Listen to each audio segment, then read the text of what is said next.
Good evening, everyone. We will start the meeting this evening, and if you would join me in roll call. Oh, first we'll have roll call, then if you can join me in the pledge.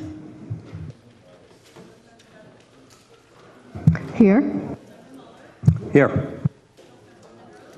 Here. Here. Please rise for the pledge.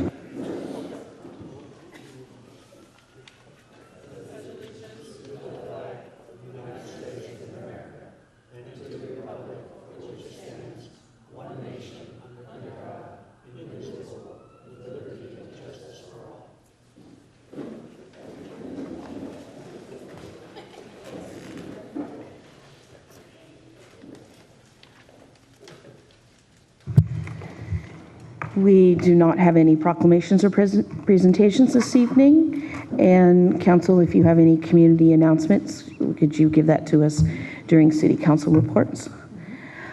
And can I ask the city attorney to report out from our recent closed session this evening? Thank you, Mayor Fraser, members of the City Council. There was one item on this evening's closed session agenda.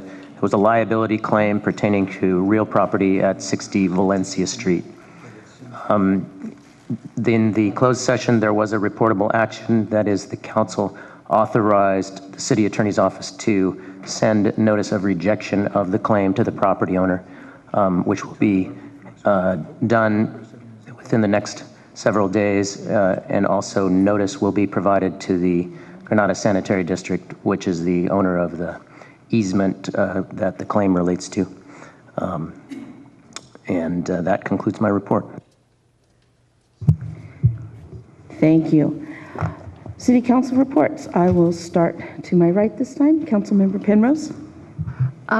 Yes. I'm not sure if this is the correct time to do it, but I'd like to make a motion that if a council member would like to agendize an item, that it would take the vote of 2 council members to get that okayed.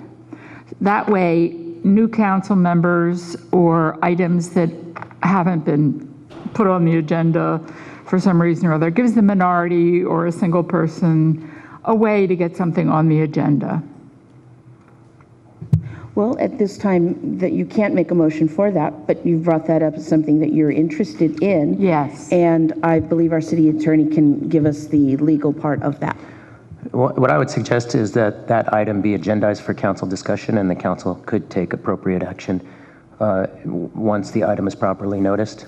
I haven't looked at the municipal code on this issue to see if there's an existing council policy, but it's certainly not uncommon for cities to have policies that specify, whether a single council member can add an item to the agenda, or whether some other arrangement is going to be made for adding items to the agenda. So that could certainly be put on another agenda as a discussion item. So you're just, does that sound fine? So that it'll be on the next council meeting's agenda? It probably, I'm thinking just as staff time, but if that could be brought in the near future. Okay. Okay, thank you. All right, thank you. I'd like to have any? Oh, yeah, I'd like to comment. Back in the 90s, when I was on the city council, I seem to recall that we had an item called new business. At that point, a council member could raise an issue that they'd like to have placed on a future agenda, and it was usually done just by general acclamation. But it gives council members a chance to air an issue and provide direction for future placement. So it seems to me having a new business item, I know they're allowed by Robert's Rules of Orders, seems to be a good position for that item to be placed. so if staff can bring this up to back to us in the near future, I think the next meeting's difficult for people, but no later than 2 months, and if we could have it in a month, would that be all right with council? I'd like to have it at a time when I'm going to be present, and I will be away from May 15th to June 12th.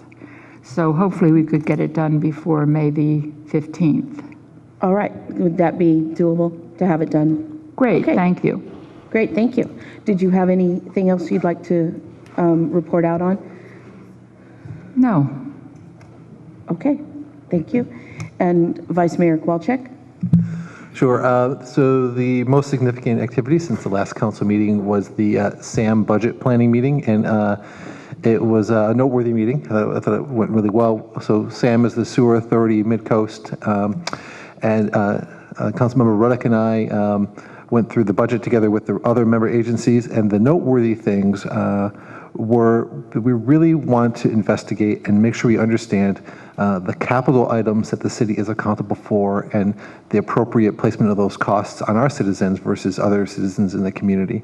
The second, I think, noteworthy thing, and you can add or subtract from this, Councilmember Ruddick, is that we budgeted some seed funding for looking at the JPA among the 3 member agencies that is well worth looking at and examining. So that's in place in the budget that will come to us in a couple of weeks. So presumably at our next SAM meeting, we'll send the budget out to member agencies for review, and then it will come to this council to review, and we can go through those items in detail. But I thought those were 2 noteworthy items. That's my my highlights.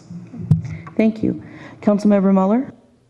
Yes, thank you, Madam Mayor. I had the privilege on Monday, March 9th, to travel to Sacramento to attend the ceremony for Naomi Patridge being recognized as Rich Gordon's selection as Female of the Year for this district, which was tens of thousands of people, and I'll let the mayor continue discussing that later. And we received a very warm welcome in his office. He has in his capacity, he has a wonderful office as a chair, and dropped in at Jerry Hill's office also, but he was in travel. But that evening he called me at home. I was just about asleep at 8:30 at night, so we had a good discussion about some issues going on in this community.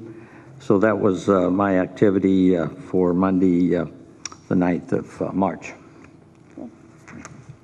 Councilmember Ruddick? Yeah, I'd like to just emphasize the importance of the items raised by Councilmember Kowalczyk regarding the potential revisiting of the Joint Powers Authority that the 3 sewer agencies participate in. It offers the chance to really look very closely at allocation of costs, but also looking forward about addressing changes in terms of sewer treatment and stormwater and new regulations by the regional board. So I think it was a good discussion that we had last night. And we'll also be looking at current standards relating to the sizing of sewer facilities, because as we go into a drought and as climate change proceeds and we have fewer but more intense storms, there may be requirements to resize some components of the sewer system. So we're starting to look at issues involving impacts of climate change, which I think is really important. And then this morning, I participated for the first time as the city's representative on the San Francisco Airport Community Roundtable, which mostly looks at noise issues surrounding landings and takeoffs of jets at the airport. And I'm replacing but not filling the shoes of former council member and mayor Naomi Patridge. And they send their regards, by the way. And we had a very cool, wonderful tour of the control tower. And I found that, very exciting, watching them directing the jets and landing and takeoff. It was actually pretty relaxed. There was about 4 people, 10 monitors, and lots of donuts. So it was a fun morning. And I would just like to wish everyone, happy St. Patrick's Day. Erin go bragh. I remember the days when it was Erin go braghless. That was quite a while ago. But in any case, I hope you enjoy your evening. Thank you. Thank you, Councilmember Ruddick. And Little League, it was opening season a week or 2 ago, so Little Leaguers are out running around town, and it was a great day. And once again, one of the really special things they do is they have a Challenger League, and that's all the children who have not had the advantage of playing organized sports at a competitive level have a place to play and throw a ball and catch. So I had the privilege of having a little friend, Cassie, help me throw out the first pitch at Little League. We did go up to Sacramento, and congratulations to Naomi Patridge for being Woman of the Year. It was an incredible group of women that were nominated from all the districts around California. Some of them were elected, some of them had many social issues they championed, and it was over a lifetime of the body of their work. So you were in very good company when they were wonderful people. And as Naomi was the first Asian American elected in San Mateo County, we did meet up with another woman who was the first Asian elected to the Berkeley City Council, and that was in the 70s. So it was a great event. And also, I attended CCAG, and we saw a presentation, and this will be interesting for all of you who commute on the 101 corridor. There is an effort to look at having an EV lane. So if you have an electric vehicle in addition to the carpool lane, and they believe there is enough room on each shoulder to grab another lane, so it's not diminishing lanes, because we don't want to do that, but having just another one. And it would be the entire length of 101, but also they're going to look at expanding the carpool lane, because in San Mateo County we have the longest stretch that does not have fully a carpool lane. And the carpool lane right now is pretty packed, especially when you're coming off through Redwood City and going north too. So those are some things that are being looked at, and for those of you who commute over the hill, that may be a benefit to you in the future. And also would just like to send out congratulations to the Hatch School. They had their auction last weekend, which was quite successful and very well organized. There were lots of the moms there were of a generation whose their moms had put in a lot of effort in auctions for them. So it all comes back. I'd also like to give all of you an update. There's been some questions on Pacific Ridge and some of the tree removal. So just to let you know that the developer is removing some trees at the site today, and one of the concerns was heard that we were cutting down the trees this time of year would interfere with bird nesting cycles. And Pacific Ridge was required to submit a nesting bird survey to commence, before they commenced any tree cutting activities. And that survey indicated that there were not any birds in the nesting area. So that report was good for 15 days. And if you do have any questions, further questions or concerns, please, if you're here in the audience, you can talk to our city manager afterwards or give us a call at City Hall. And if I could ask during the city manager's report to give us an update on Pillar Cedars Creek Bridge. I know we have a lot of the permits prepared. Yes. While she's getting prepared there, Mayor, would you share with us your election at CCAG, please, to a committee? Yes, I'm on a bicycle and pedestrian committee. I'm involved with the Silicon Valley network of bicyclists and have been going to seminars for the past year, so I'm now on the bike committee for CCAG. Thank you. All right, and City Manager updates? Madam Mayor, thank you. I'd like to ask our Community Development Director to give us the most current update on the Pillar Cedars Creek Bridge project. Thank you, Mayor and members of the City Council. We are on schedule for the Pillar Cedars Bridge. We have about 95% of the design complete, and we hope to, actually we will, we're on schedule to release the bids by the end of this month. The bids are due back and an award potentially to the City Council in May. And the construction is scheduled to start in August. We've also worked through a process of updating the community. So we've been meeting and talking with our public information officer. There will be a dedicated web page that will be updated weekly. It'll have the general schedule for people who just kind of want to know a little bit of where's this project going, but you can also delve deeper if people want environmental documents, if they want copies of contracts or what have you. So we are working through that process. We hope to have something for the city manager to review in the next few weeks, and then we will release that to the rest of the public. As a matter of fact, We are working through our permitting also, and we had actually a site visit and a site walk with California Fish and Wildlife. And so the agencies are providing comments on our permit applications. We've been working with our legislators to try to speed up the schedule, and it seems to be working, so we're on schedule. Great, thank you for letting us know. I know we've made it clear to state parks how important this was to all of us because we are on the timeline of wanting to get that done by October. So all of the permits, they're in the process now. And just to let you know, some of those agencies want to take 200 and 300 days to do that, and that doesn't work with our time schedule. So we have our Congresswoman Jackie Spear is very aware and is talking to the federal wildlife facilities as well as some of the member Gordon and Senator Hill are working on their ends to make sure those agencies don't leave that in that pile for 200-300 days. So thank you for that update. Yeah, I had just two more things if I could. One was, I'm not sure if everyone knows, the community knows that we've launched an electronic newsletter that goes out once a week.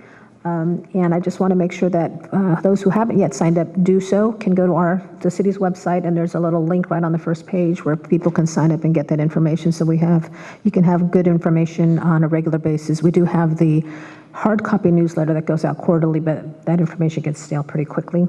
So we're trying to provide more current information, so please do sign up.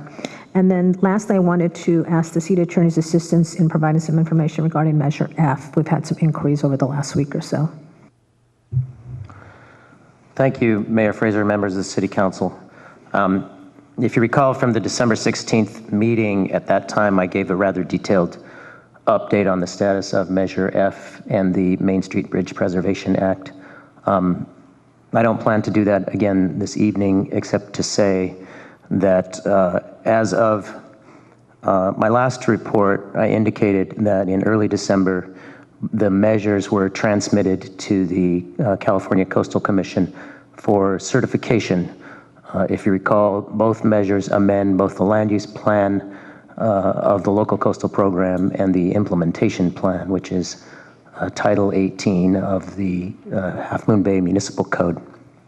Those amendments by law can't take effect until they're certified by the Coastal Commission. So as of December 16th, I reported that we had submitted the measures for certification, and we were working with the Coastal Commission to ensure that they are appropriately agendized for Coastal Commission consideration and certification as required by the Coastal Act. That still is the status of both measures today. So I don't really have anything new to report. However, there has been some question about, notwithstanding the fact that the voters approved Measure F at the June 3rd primary election, and the City Council, in lieu of placing the Main Street Bridge Preservation Act on the November ballot, adopted it as an ordinance of the City Council on June 17th. There's a question about whether or not those measures, in fact, have gone into effect or are binding on the city, pending Coastal Commission certification of those modifications. So the answer to that question is yes, they are. So as of June 3rd, the city has been forbidden by Measure F, and as of June 17th, by the Main Street Bridge Preservation Act, from enlarging or demolishing the Main Street Bridge without complying with those measures' requirement that the city place an item on a future ballot and obtain voter approval. So that is the status. Both measures are in effect. They're valid, they're binding, and we anticipate a smooth process to get those certified through the Coastal Commission. I'm happy to respond to any questions or comments. Councilmember Penrose? This is not directly to Mr. Kandati, but I'm wondering what the status of our Main Street Bridge Advisory Committee is, where we are with that. I think we had 13 applicants for it, and I'm just not sure what's going on with that.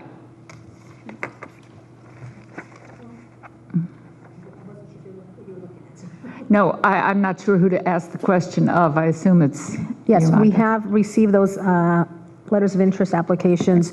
The mayor and I are trying to find time, and it just keeps dropping, to look at those applications. As you recall, there were certain categories, if you will, or groups. We categorized the people, so we want to make sure that there are matches in terms of what the council adopted, of who they'd like the composition of the committee to be.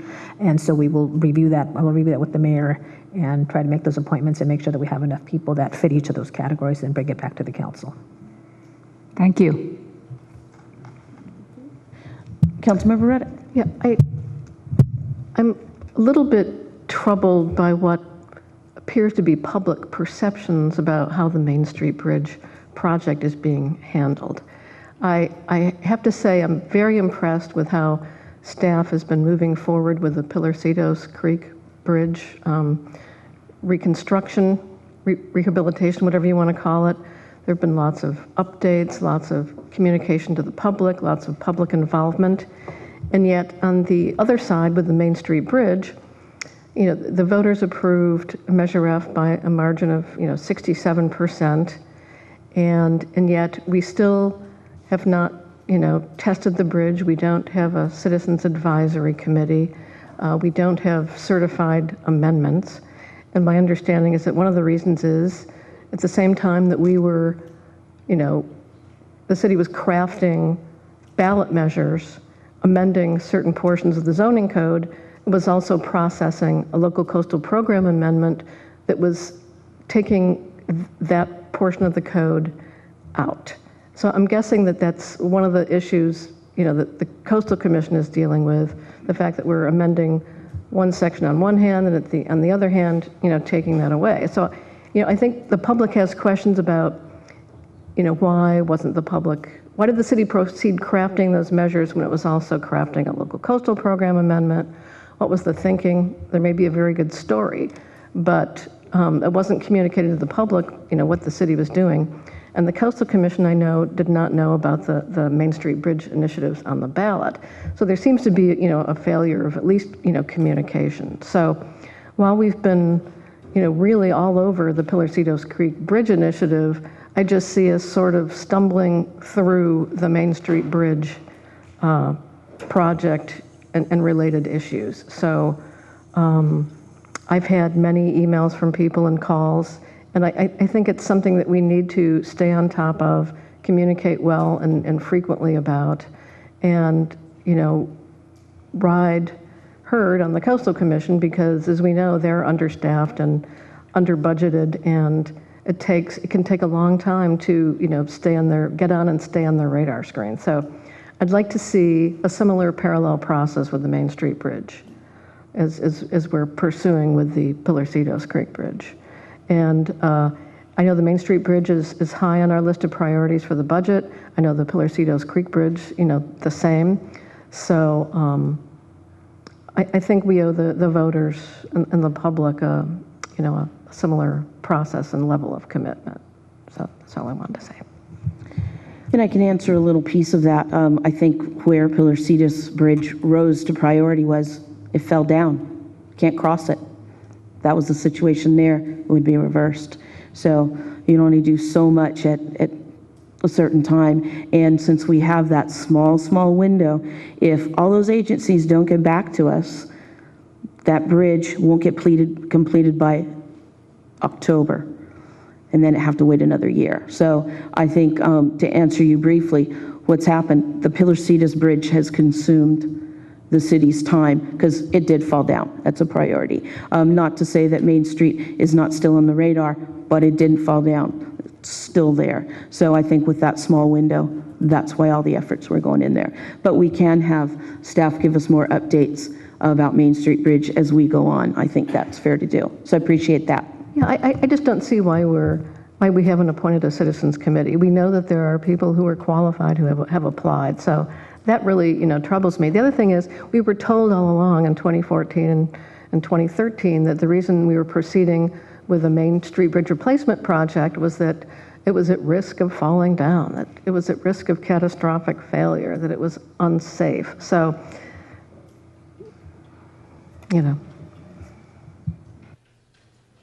Go ahead. So I think all those comments are well taken. I think we're dealing with a situation of competing limited resources with staff, but I think it's appropriate to have an update on the status, full status of the Main Street Bridge rehabilitation and Main Street Bridge Committee and all the elements associated with that project, preferably at the next meeting. But I think it's that we need to keep it on our radar and also move it forward. But I think that it's wholly different from the Palacios Bridge because we had to act now we had to move faster. There's more urgency, and everything can't be the most urgent. But I think it's rehabilitating the Main Street Bridge and making sure it's safe and appropriate for our community is still important, not unimportant at all. But everything cannot be the most important thing. And that's my take. But I would like to see an overall update, and we should move forward with the committee. And if we don't have the right profile per the requirements of the committee, then we'll need to recruit more people to be on that committee. Are we still in a safe zone about discussing this?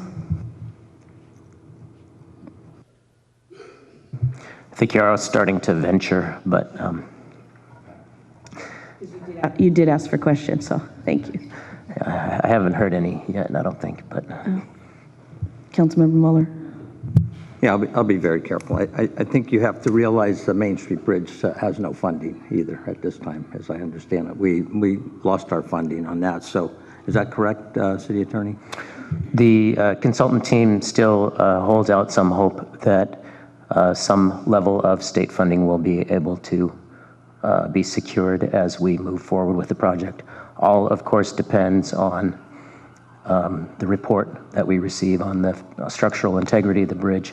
And I also think it's important to keep in mind that the committee was formed at the time when the bridge project definition included essentially a remodel or replacement. That has all really come to a halt at this point, and I think the only focus of at least the staff at present, unless council directs otherwise, is on rehabilitation only option in accordance with the voters' expressed preference. All right, thank you for your report and the update on that, and we'll look forward to more updates going forward. Thanks.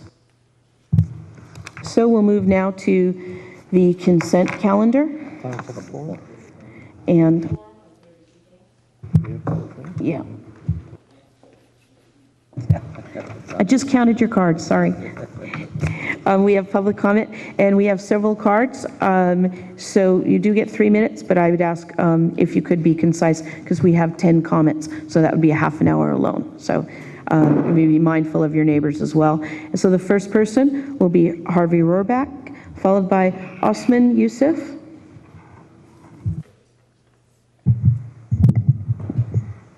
Harvey Rohrbach.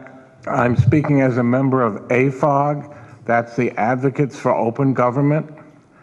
It's my understanding, contrary to what you may have heard, that if tomorrow our city manager directed the Public Works Department to take a wrecking ball to the Main Street Bridge, that would be lawful. As far as I understand, there is no current law that absolutely forbids the city from destroying the bridge.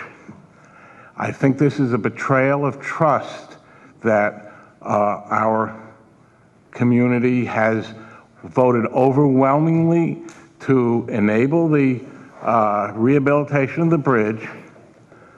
And what happened last year was the Coastal Commission and the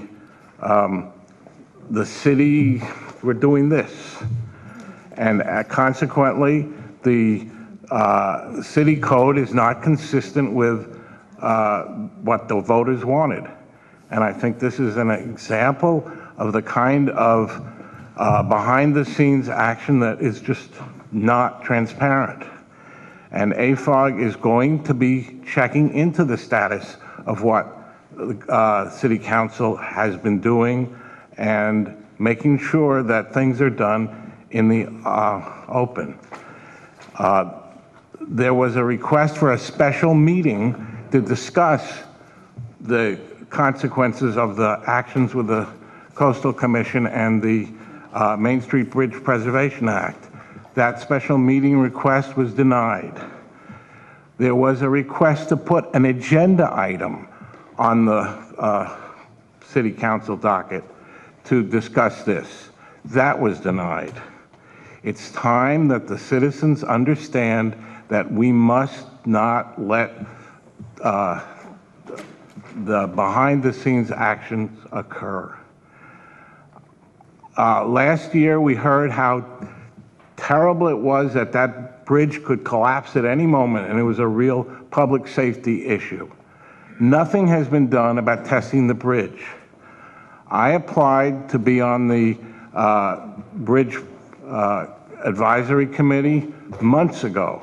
Nobody has been notified. If it was so urgent then, why isn't it urgent now?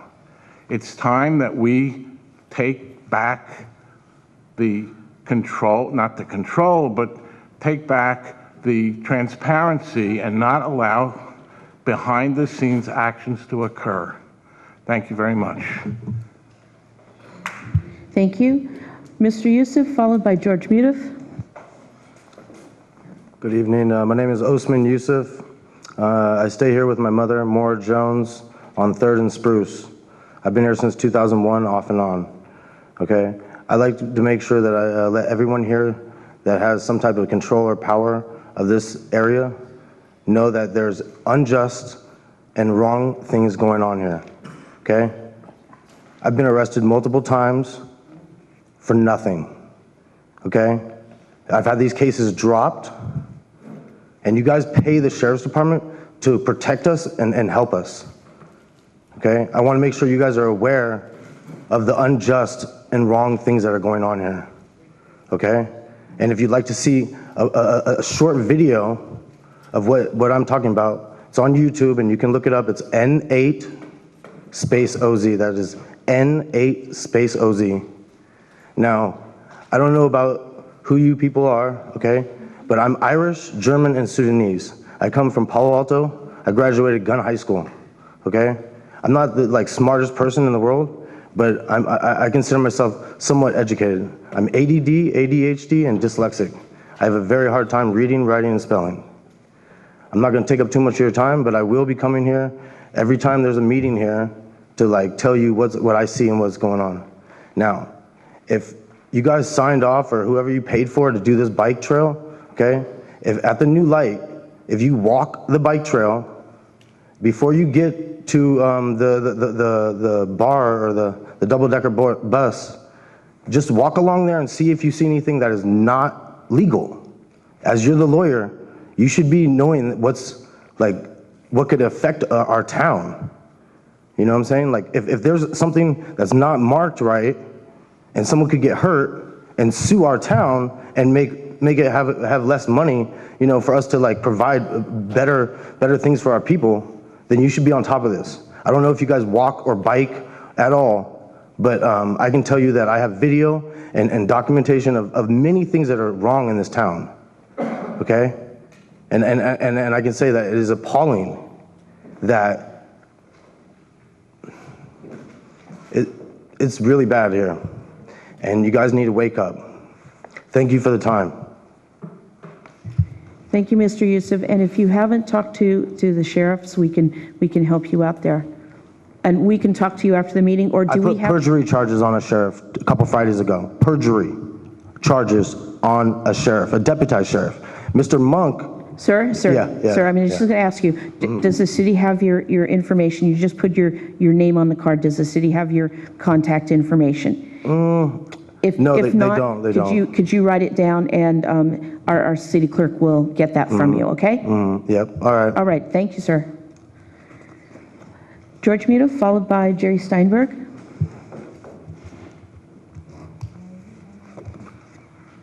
Good evening, ladies and gentlemen. George Mutif. I'm here to, I am very glad to hear that you guys were discussing the Main Street Bridge, but it seems like we're kind of dancing around the elephant in the room, and that is that there have been some very serious allegations described on the prior council on this bridge, on actions taken by the prior council. I have no idea how this is all going to turn out, but I did want to come here specifically to open a door, so to speak, and I'm not very comfortable doing it, but I'm doing it anyway, for dialogue, for further dialogue. I think good points have been made in terms of public perception and limited public knowledge, transparency, and of course the list goes on. But the allegations that have been levied are, in my view, very serious and demand attention. And I don't, of course, this is Half Moon Bay, allegations fly all the time, but these are pretty tight allegations, and they're fairly extensive. And I think it is incumbent on this council to address them publicly, address them fully, and put them to bed. Whatever the answers are, they are. And let's just all deal with it and move on. We really need to get past this Main Street Bridge, and we need to get past this type of conspiratory thinking, and start working together on things. So if you guys can agendize this as an item where there is public discussion and is some back and forth, where this can be fully vetted, I would be very appreciative, and I think it would save us all a whole lot of trouble in the long run. Thank you for your time. Thank you. Jerry Steinberg, followed by David Bloby.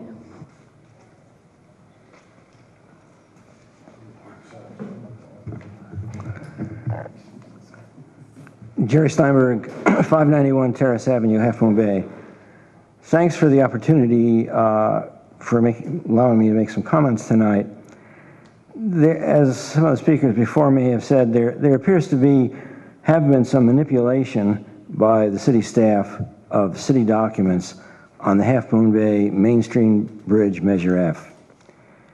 In order to clear the air, it'd be advantageous to have the residents of Half Moon Bay receive the official city version of who, what, and how it happened, either in a published document or presented at an open public meeting, such as during an agendized city council meeting.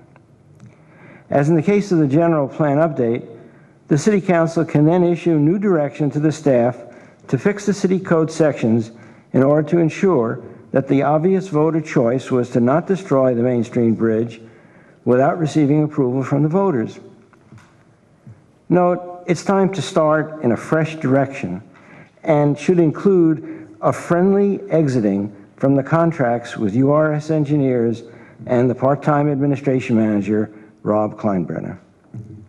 And yes, let's do the testing of the existing bridge to understand what repairs will ensure its continued usage in the future. The testing engineers can also highlight in their reports the sequencing of the repairs to allow, if necessary, the spreading of the work and the costs over time. Thank you.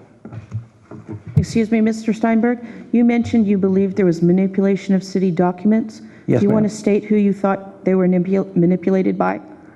I think there's been some comments that there have been changes in the documents that were submitted to the Coastal Commission and the city. In other words, there were some, they were called Measure F, but they were really there was mix-up between the Measure F and then the actual Main Street Bridge. Just to be clear, you're saying that councilor staff has manipulated city documents? Yes, I am. Okay, thank you.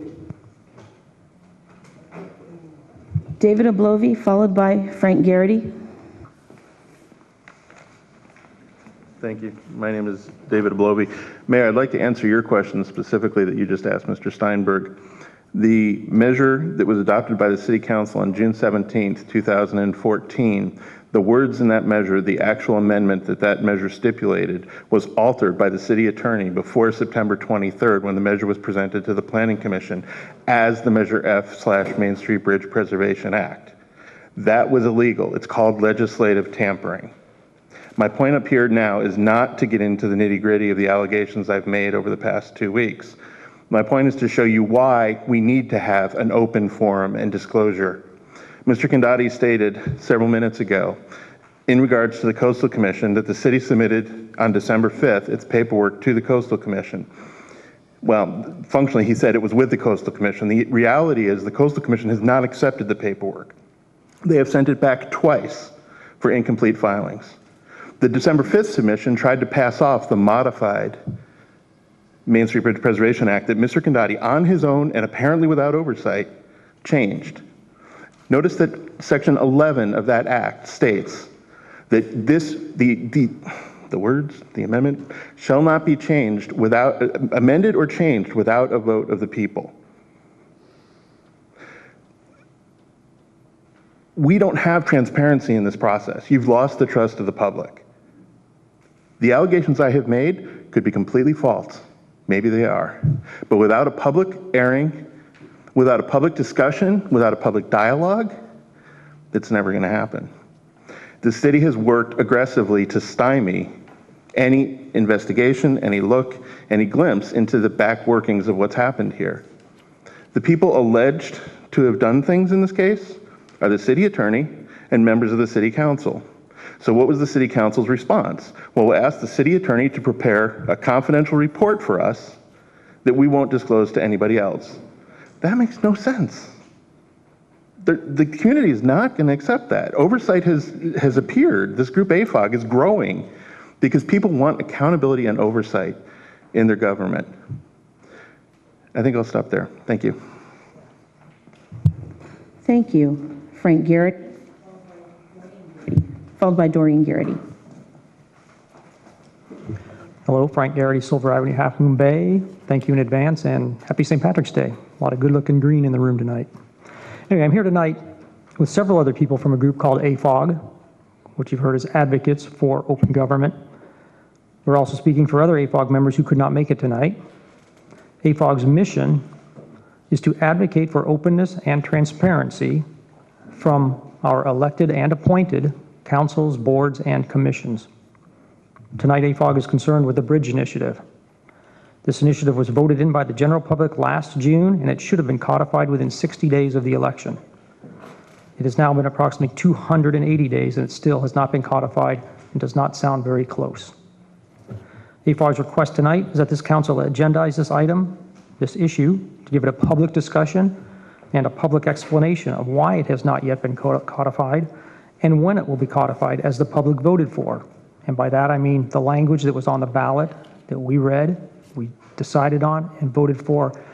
It's sounding like the language may be being changed and maybe being put into different parts of the code than was intended or was written in the ballot. So AFOG is committed to advocating for open government. Will this council commit to practicing open government? Will this council commit to putting the Bridge Initiative on an agenda? Will this council commit to a full and open public discussion and explanation to the citizens of Half Moon Bay? Will this council commit to finally putting into code what Half Moon Bay voted so overwhelmingly for almost a year ago? Will this council commit to that? Thanks. Doreen Garrity, followed by Gus Peterson. Good evening. My name is Doreen Garrity, and I'm a resident of Half Moon Bay. Happy St. Patrick's Day also to all of you and all the citizens of Half Moon Bay. I am also a member of Advocates for Open Government, or AFOG. AFOG, as you have heard, is a growing group of citizens on the coast side who are insisting on transparency and open government from all of our elected board members. Tonight, I would like to discuss the importance of open government and transparency. I am glad to hear that there was a small report tonight about the Main Street Bridge Initiative. But over the last couple weeks, the rumor mill has just been spreading. And it's a really disturbing topic. As you know, we're discussing about the citizen initiative for the Main Street Bridge has not been codified yet. And I need to know for myself, is this true or is this a rumor? I would like our city council members to explain this to everyone. And I would like you to agendize this on the next meeting, the next city council meeting for April 7th, 2015. It's very important for our city council members to let the people that you represent the people that helped you get elected, and the people that voted for you. Community members worked thousands of hours for Measure F, the Main Street Bridge Initiative. I personally worked hundreds of hours on that initiative. And it passed, as you know, by a 2/3 vote. We all deserve an explanation. We all deserve an opportunity to discuss this in an open forum at the City Council meeting, preferably in 2 weeks on April 7th. Please show how important open government and transparency is to everybody. And please vote tonight to agendize this for the next meeting. Thank you for listening to mine and AFOG's very serious concerns. Thank you. Gus Peterson, followed by Pam Fisher.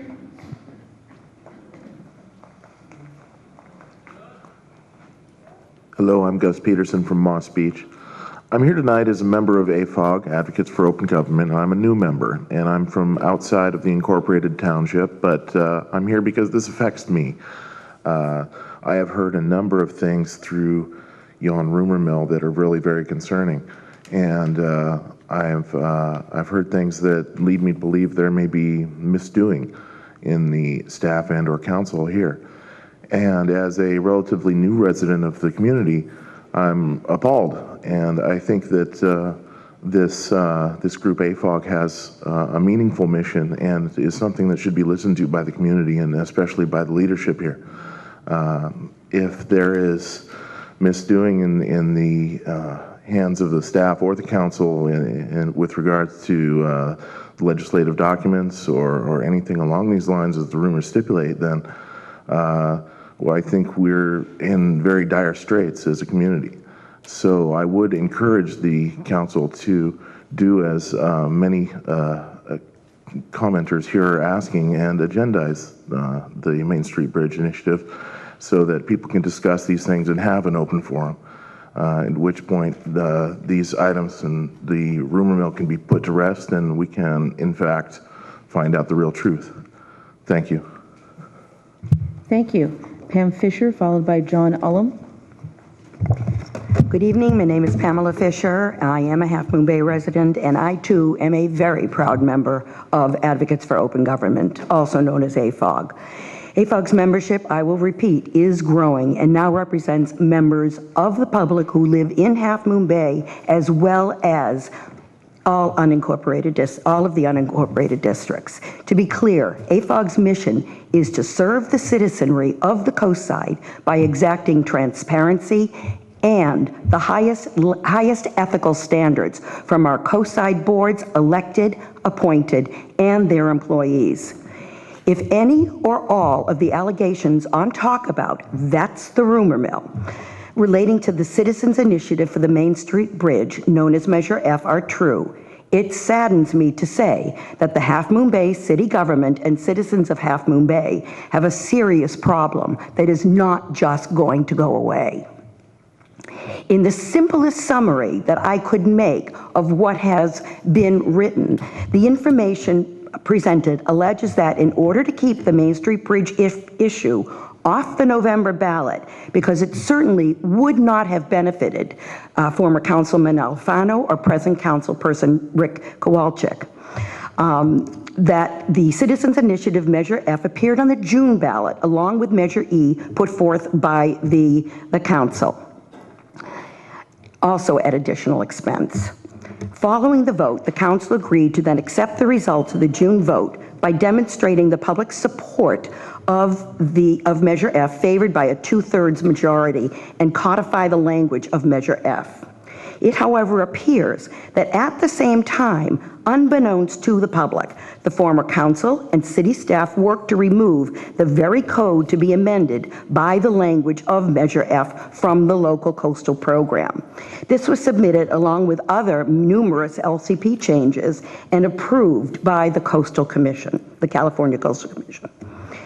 The removal of the code to which the wording of Measure F was to be attached would sadly represent the most cynical attitude toward the public and toward the will of the voter, and the highest level of duplicitous behavior by the former city council and city staff in charge of the LCP update. Measure F has not been codified, and the public has every right to know why. An excuse at a prior council meeting from the city attorney that he forgot to do so within 60 days of the election is laughable. Would the public prefer a case of incompetence from that office or malfeasance? Neither is acceptable. The question of who knew what and when, and who did what and when, is critical. The public is entitled to an explanation as to what has transpired. Thank you for listening to these very serious concerns, and I encourage you to follow through as a pledge to government transparency and ethical behavior. Thank you. John Ullum, followed by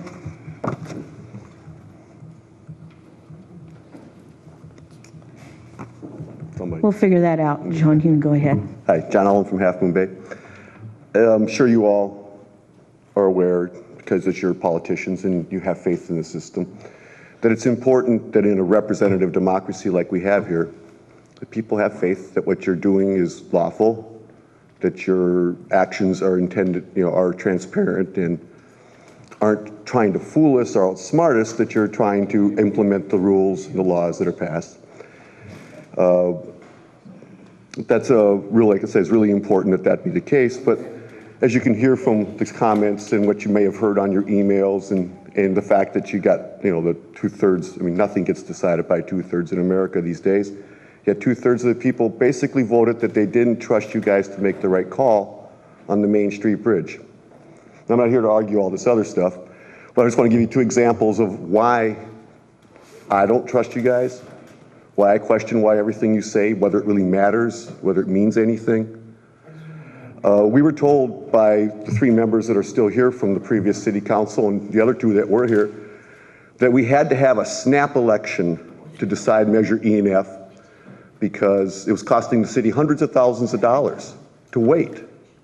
And then there was an expression of concern about the bridge crashing, burning, that kind of stuff. But we were specifically told it was costing the city money to wait till November to make a decision on the Main Street Bridge. We were also told by one of the city councilors in support of Measure E and against Measure F, the testing had already commenced on the Main Street Bridge. And I can show you that. This was in a letter to the editor, or maybe matter of opinion, I'm not sure which one it was that was published and talked about. Very clearly states that testing has already commenced. This was written last May. So apparently testing has not commenced. I'm not even sure you've selected the protocol to even test the bridge. So how are we supposed to take that? What is a lie? What is just BS? What is just some statement that you just blow off? How do we know what's true? And as you can see, we don't really know whether Mr. Condotti is outsmarting us, or if he just made a mistake, or if this is a matter of, things happen. And then but instead of being forward about this, you have your third reason why people have trouble trusting you guys, is that you come out and say you're going to have a report. Mr. Condotti is going to explain it to the 5 of you what happened. We're not get to see it. It's supposed to be a confidential report. Now, if there was legal advice or advice of any kind in that report, that would make sense. That could be redacted. And if there was a threat of litigation, which I certainly hope there isn't, it makes sense that why he might not want to explain it to us. But it does not bode well for earning our trust. And I'm pretty sure that you know that I don't have that much influence, that Mr. Eblevy doesn't have that much influence. God knows George doesn't have that much influence. Yet 2/3 of the people decided not to trust you. You need to think about that. Thank you. Thank you.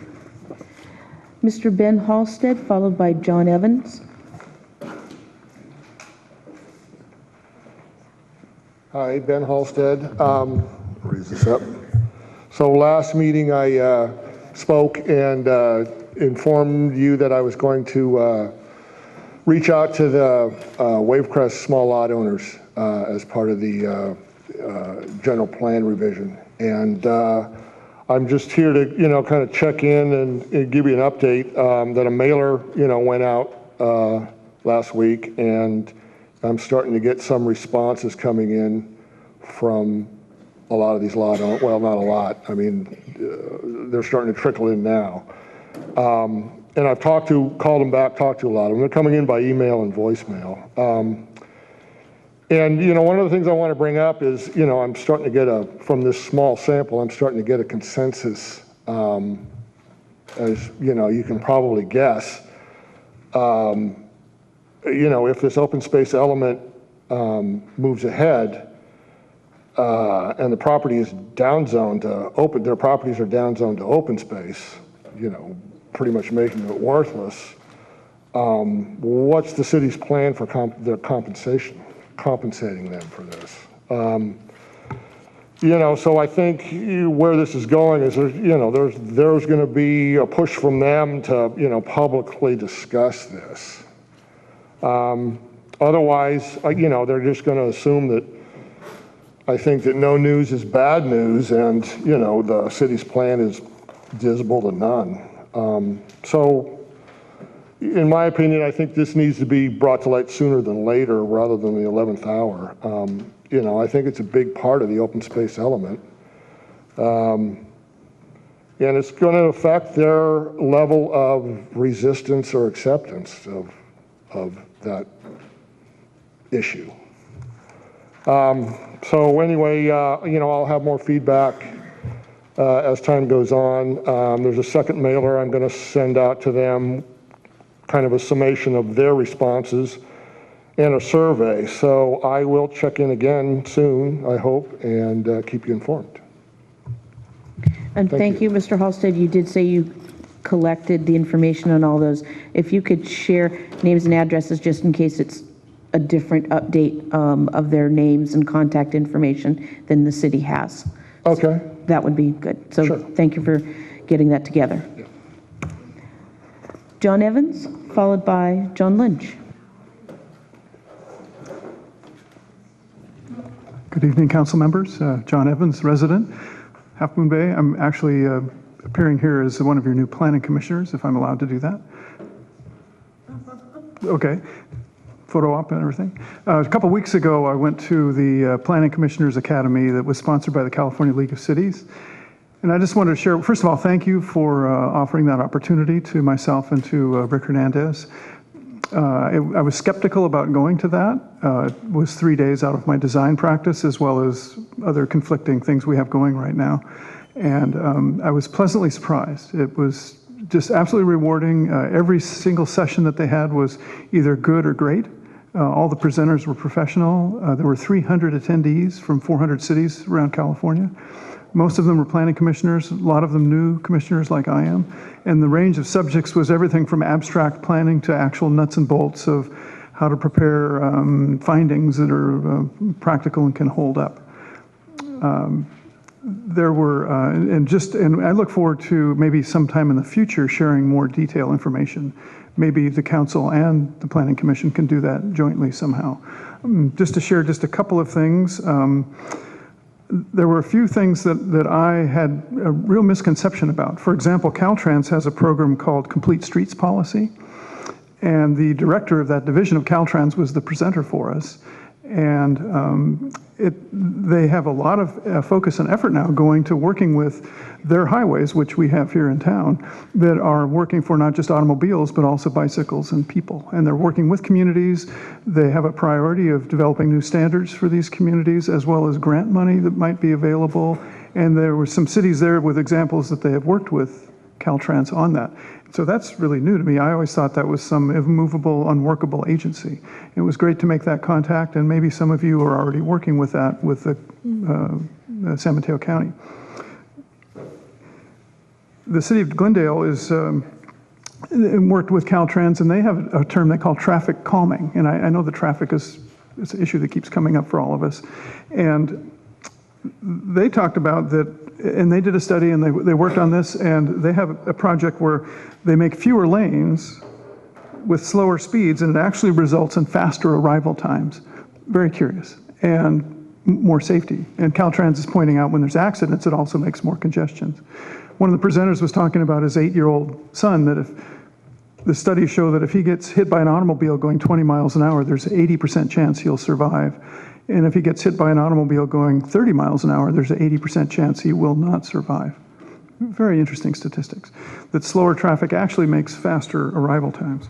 There was also a group there called the Center for New Urbanism. Newport Beach was dealing with a problem where Highway 1 blocks their city from their own harbor. And they did a whole study and charrette about that, and it was really interesting to meet that group and talk to them. There's also a group that we forwarded to you, of a YouTube presentation of the presenter that talked about smart towns. Just fascinating about not just the general planning, but the economics of how that all works.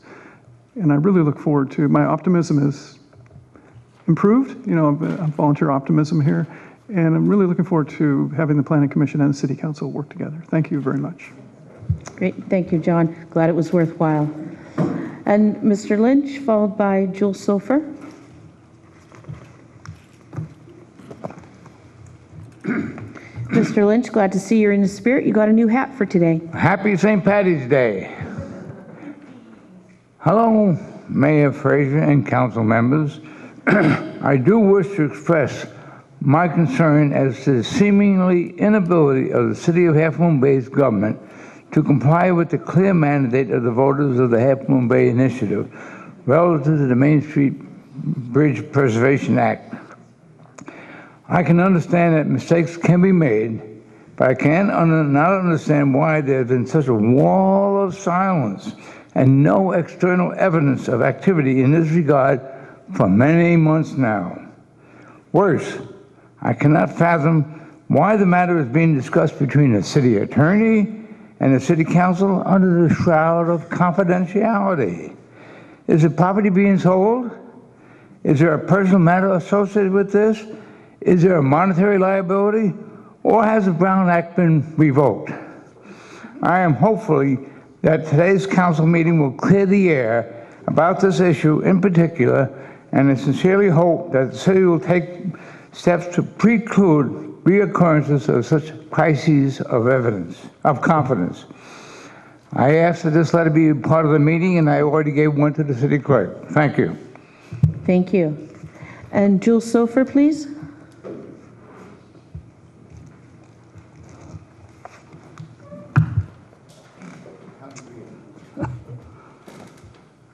Fellow citizens and members of the council, I think all I can do is review Civics 101. And that is that when the people in the United States vote on something, that's the sovereign of the country speaking. They don't speak very often, but when they speak, they expect their commands to be followed through. They don't expect to be met with a silence and an unwillingness to carry out the command.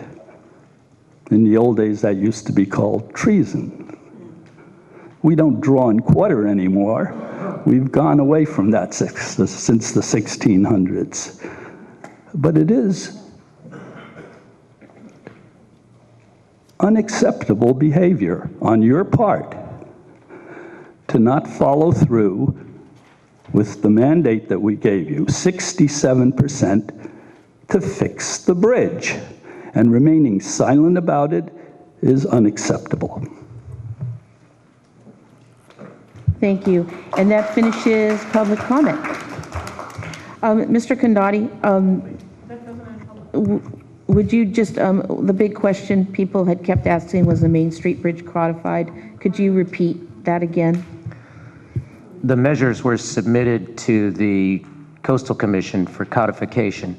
Before they can be entered into the municipal code or into the land use plan, they must be certified by the Coastal Commission as being consistent with the policies of the Coastal Act. That process is underway. In the meantime, The bridge measures are fully in effect. I don't know upon whom some of the speakers are relying upon for the legal advice that the measures have not taken effect, but that's certainly not my opinion. And then lastly, the notion that I manipulated documents that were submitted to the Coastal Commission before they were sent, those are pretty strong accusations. The reference to a Planning Commission meeting report that related to Measure F was a document that I did not author. If you recall from my December 16th report, when I was reviewing the matter for the November 17th City Council meeting, is when I came across the reported appellate decision that essentially says that the election process outlined in the California Elections Code for passage of a ballot measure is the functional equivalent of the notice and hearing process that the city was in the middle of going through prior to submitting the measures to the Coastal Commission. When I realized that, I advised staff that further public hearings before the City Council were unnecessary, and the two measures, the June 3rd measure and the June 17th measure, were forwarded to the Coastal Commission for certification shortly thereafter. To my knowledge, the documents that were forwarded to the Coastal Commission are verbatim from what was adopted by the voters on June 3rd and what was approved by the City Council on June 17th. The process that the Coastal Commission goes through upon receipt of that information is to review all the notices and the supporting documents, and if they have questions, the way they raise those questions is to send a letter that's titled a Notice of Incompleteness, and that has occurred in this case, but it's the typical normal process for making sure that all of the necessary information is before the Commission so that the documents can be certified. So it has been submitted to the Coastal Commission. It has been in effect since June 3rd, and it's the normal process that we're following to ensure that it is properly codified as approved by the voters. Thank you. All right. I'm sorry. Yes? So could you tell us, like, what is missing to date? What is the Coastal Commission asking for that appears to be missing for the file?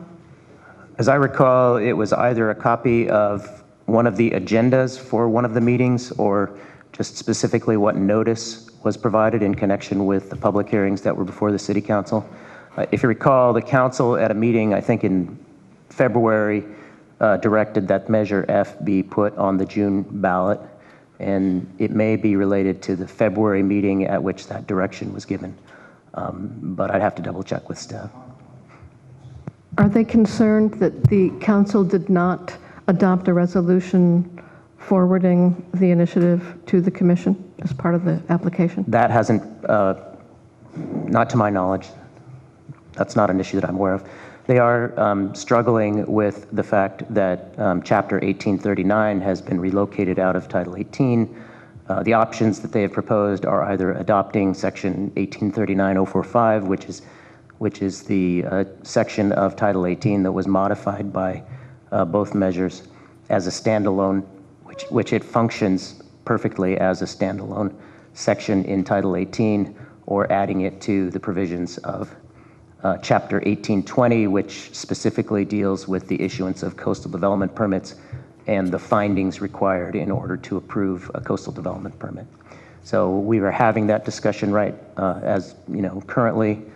We haven't finally reached an agreement with the Coastal Commission as to what is the most advantageous, but that discussion is underway, and I don't expect that to be a major obstacle to moving the certification process forward. Now, might there be a recommended approach that would conflict with the language in the citizens initiative adopted by the council?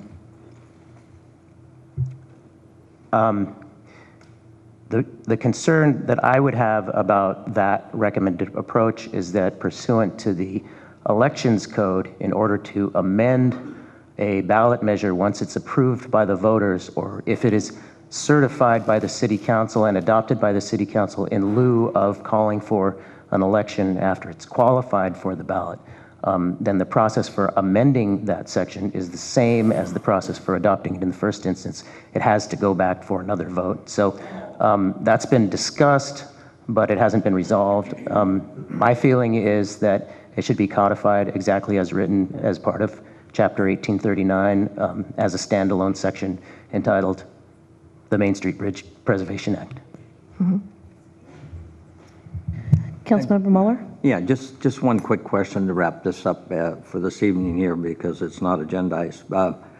As I understand your comments, at no time has the Sitting Council of 2014 and our legal counsel have broken the law.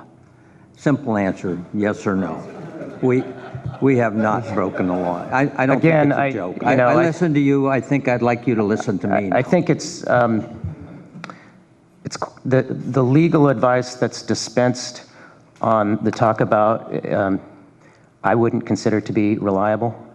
And so, in my opinion, at no time has the City Council done anything in regard to the Main Street Bridge Preservation Act or Measure F that is in any way unlawful or unethical.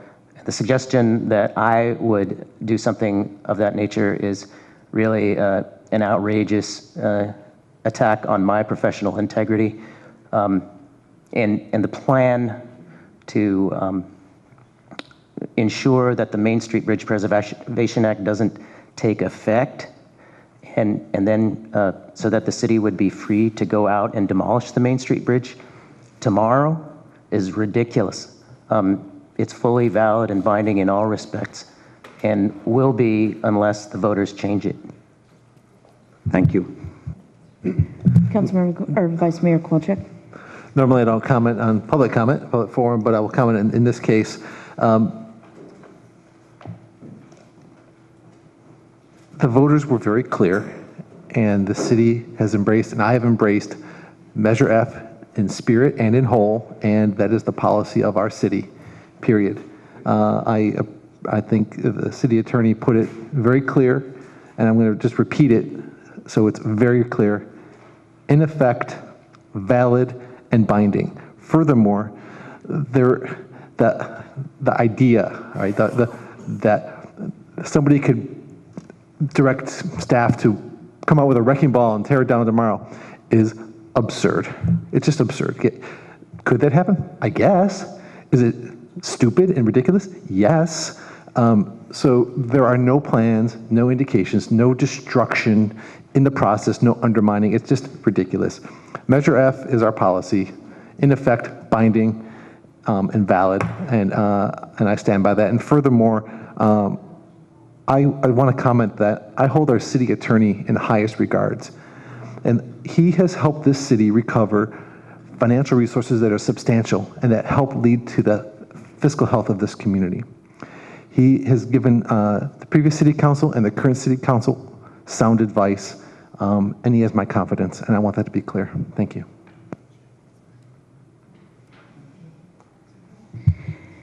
We'll move on now to consent calendar. I'd like to pull item 4, please. Item 4 is pulled. And with that, I make a motion to approve consent items 1 through 3. All right, we have a motion. Can I have a second? Second. It's been moved and seconded. Roll call, please. Aye. Excuse, did we pull item 4? Yes. Okay, we did. Aye. Aye. Yes. Yes. Thank you. Yes, and it's been asked if we could take a few-minute break, and we'll resume at as soon as you get back. Yeah, 5 minutes. Thank you.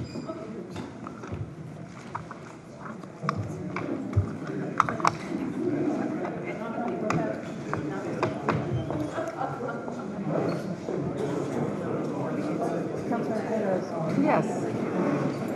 Contract to Half Moon Bay Paving and Graving for the Matt Dutra Plaza remodel project in the amount not to exceed $380,000.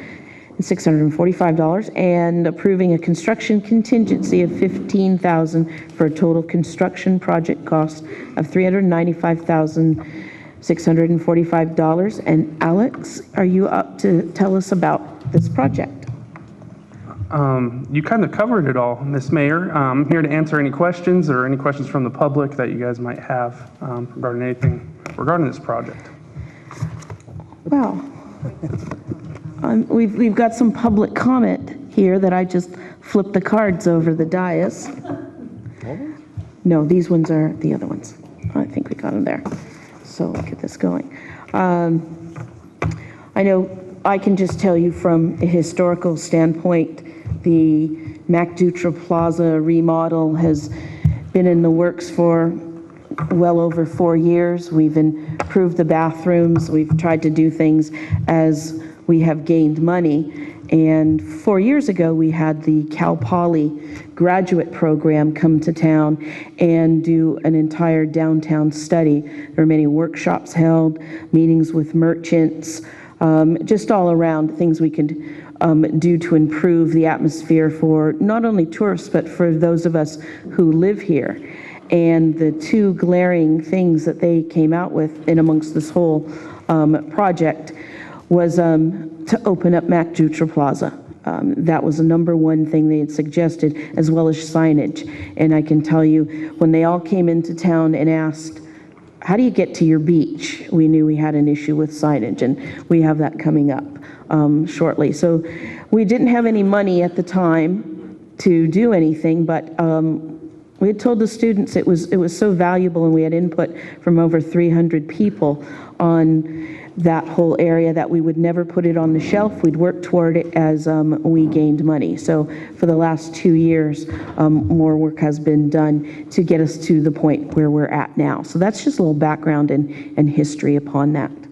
Council members, do you have any questions? We do have some cards from public comment. I think I'd like to hear that comment. All right, so let's begin. And first up, we will have Sue Pritchett, who was one of the artists on the old wall there, and followed up by, I believe that was your card, okay, followed up by Harvey Rohrback. Good evening, I'm Sue Pritchard. I live in Montera. I won a grant to put the mosaic in MacDutra Park in 2000, just for the materials. And the city accepted the plans and they okayed it. They've sent me letters of thank you and congratulations. And then people from Cal Poly came in and said, undo this. Well, they may have talked to 300 people, but more than 300 people worked on that art.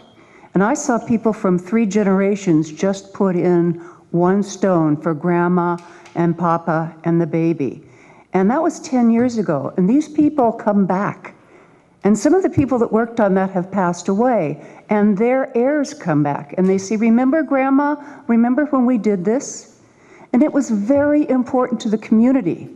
I understand that it hasn't been maintained for years. It hasn't been washed. 4 years ago, I looked at it and I wanted to pressure wash it, which was not my job. And I am incredibly disappointed that we don't understand our heritage. All these people worked for this. It's their community. It was their little children. Some of them just put in 1 stone. And to just demolish this disregards the people who live here. So I would like to revisit the destruction, the paving, and look at this again with more caring for our community. Thank you.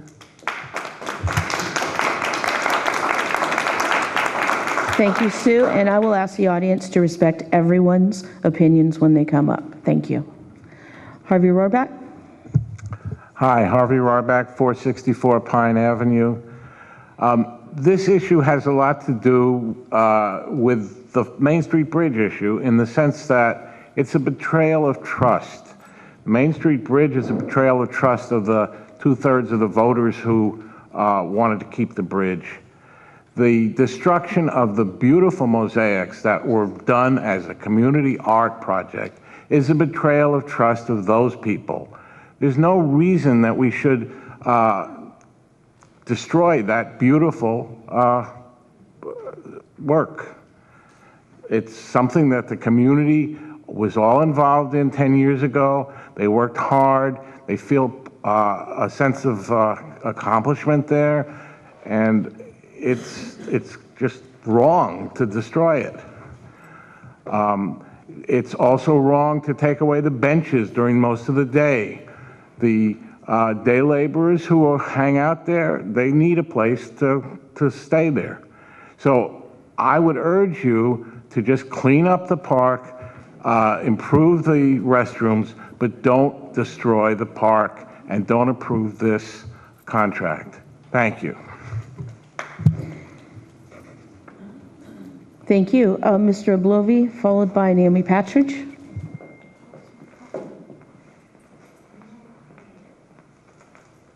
Thank you. I'm going to go back to the previous item for a second, and that would be the Main Street Bridge. One of the reasons you guys said nothing's happened on the Main Street Bridge, actually two-part reason, was we don't have any money, and we've all been busy. So you're all busy tearing down a park that has tremendous public support and spending $500,000 to do it. And the bridge, the sound bites of the previous council, the apocalypse that was going to happen with that bridge, nothing is being done. That doesn't make any sense at all. I could go on at length about the historical significance of the park. I preserved the bridge based solely on its historical significance, or I worked to preserve it at any rate. I don't understand, I personally do not understand why this council is so enamored with big, new, shiny stuff. What about where we come from? I genuinely Excuse me, Mr. Blovi. I'm going to ask you again, please, to respect everyone's comments. No one will boo you, nor should you applaud anyone. Please, I will ask you only once again. I don't want to incite a riot, so Sorry, I'll just stop Mr. there. Blovi, No, please continue. That's fine. I'm essentially done. I just don't understand the fascination with big, new, shiny stuff. We're a small community. The vast majority of us like it that way. Farmer John, you've been here your whole life. I don't understand how you can see the diagrams of that new library and think that's a good thing for our community. I don't get it. And maybe it's because I'm not listening, or maybe it's because you're not communicating why it's important, or why it's important to tear down the park, why it's important to tear down the bridge. So what I would ask you is, try harder. Find a way to communicate it, because it's not there. And I'm standing here today after a year and a half of public involvement, and I feel like, I'm not going to use that vernacular, I have a snowball's chance in hell of convincing the three of you to change your position tonight. Maybe I'm wrong. In fact, prove me wrong, please, I beg you. But it shouldn't be that way. When this becomes a wall that we just come up and yap at and we get nothing back, we've lost. We've all lost. Thank you. Thank you. Naomi Patridge, followed by Hester Shell. Naomi Patridge, 487 Laurel Avenue. I'm speaking as Vice President of Main Street Beautification Committee. And Mayor Frazier, thank you for going through the process in which the park was first asked to be looked at. As you know, when the cities were in dire straits and none of the parks were being maintained, we had the Adopt a Park ordinance, not ordinance, but suggestion. In fact, it was suggested by Mayor Frazier, and Mr. Kowalczyk did talk to Main Street Beautification Committee about maybe adopting that park. After much discussion and the money that we put in redoing the bathrooms, we decided maybe we could do that if we were able to, put money aside. And our idea for doing the park came from the San Luis Obispo students. And one of the reasons why we found it to be a really great idea was it was opening up the park. It was making the park more useful for the community, where there could be gatherings, where there could be social things on Saturdays and on Sundays. It could be a meeting place.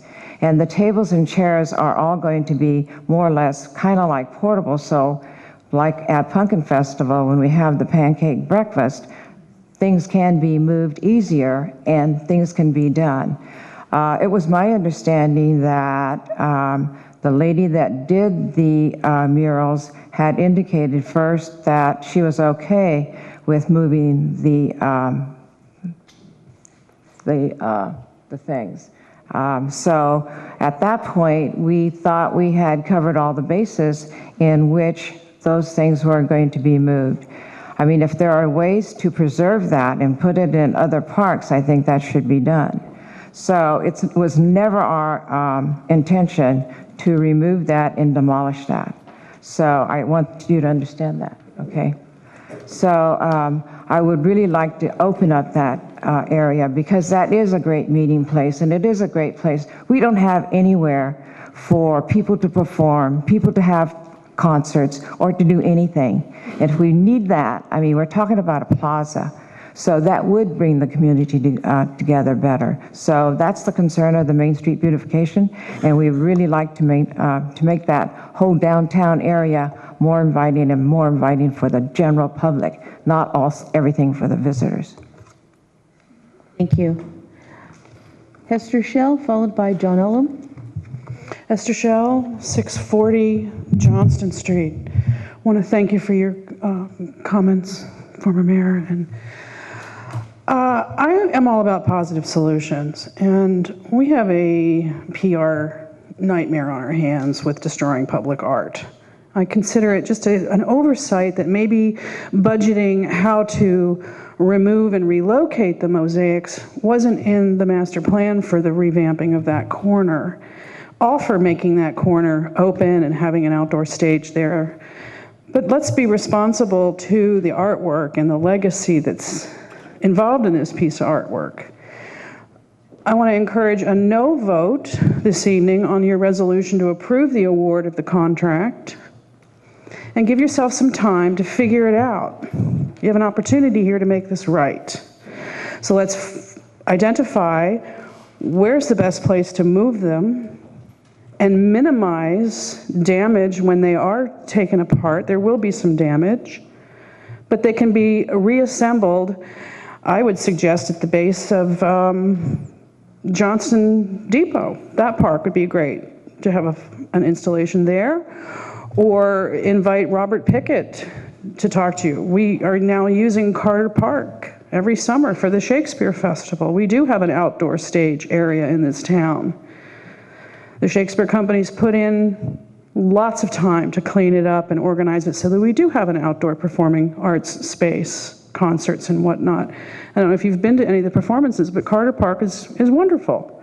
Natural amphitheater, and it's also a perfect spot to move these lovely mosaics that have the heart of the city. I've been posting on the new Nextdoor bulletin board. I know, Vice Mayor, you've probably read my postings. When this first came up quite a few months ago, there were, I think, close to 70 comments. And when Mr. Eblovely informed me that it was going to be on the agenda item tonight, I posted, just come and support the arts and let the city council know we have an opportunity here to fix this oversight. 50 comments.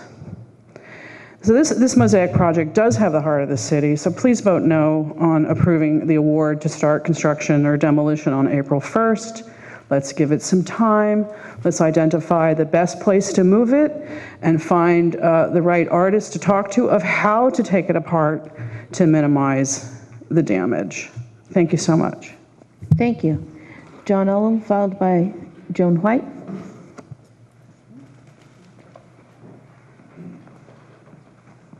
Thanks for having me up here. Just before the meeting restarted, Alex pretty much answered the questions that I had. But maybe y'all could have Alex share with us the efforts that were made on behalf of the day labor community to actually find them a place to continue doing what they need to do to feed their families and work to do the jobs that they do. So if you could have Alex kind of explain that to us, those efforts. And the solution doesn't sound great, but it sounds very workable. And I assume there's a plan to keep the bathrooms open the whole time and a path accessible to it so those guys can make use of the bathrooms. So thanks. Good work, Alex. I appreciate that you did that. Thank you. Joan White.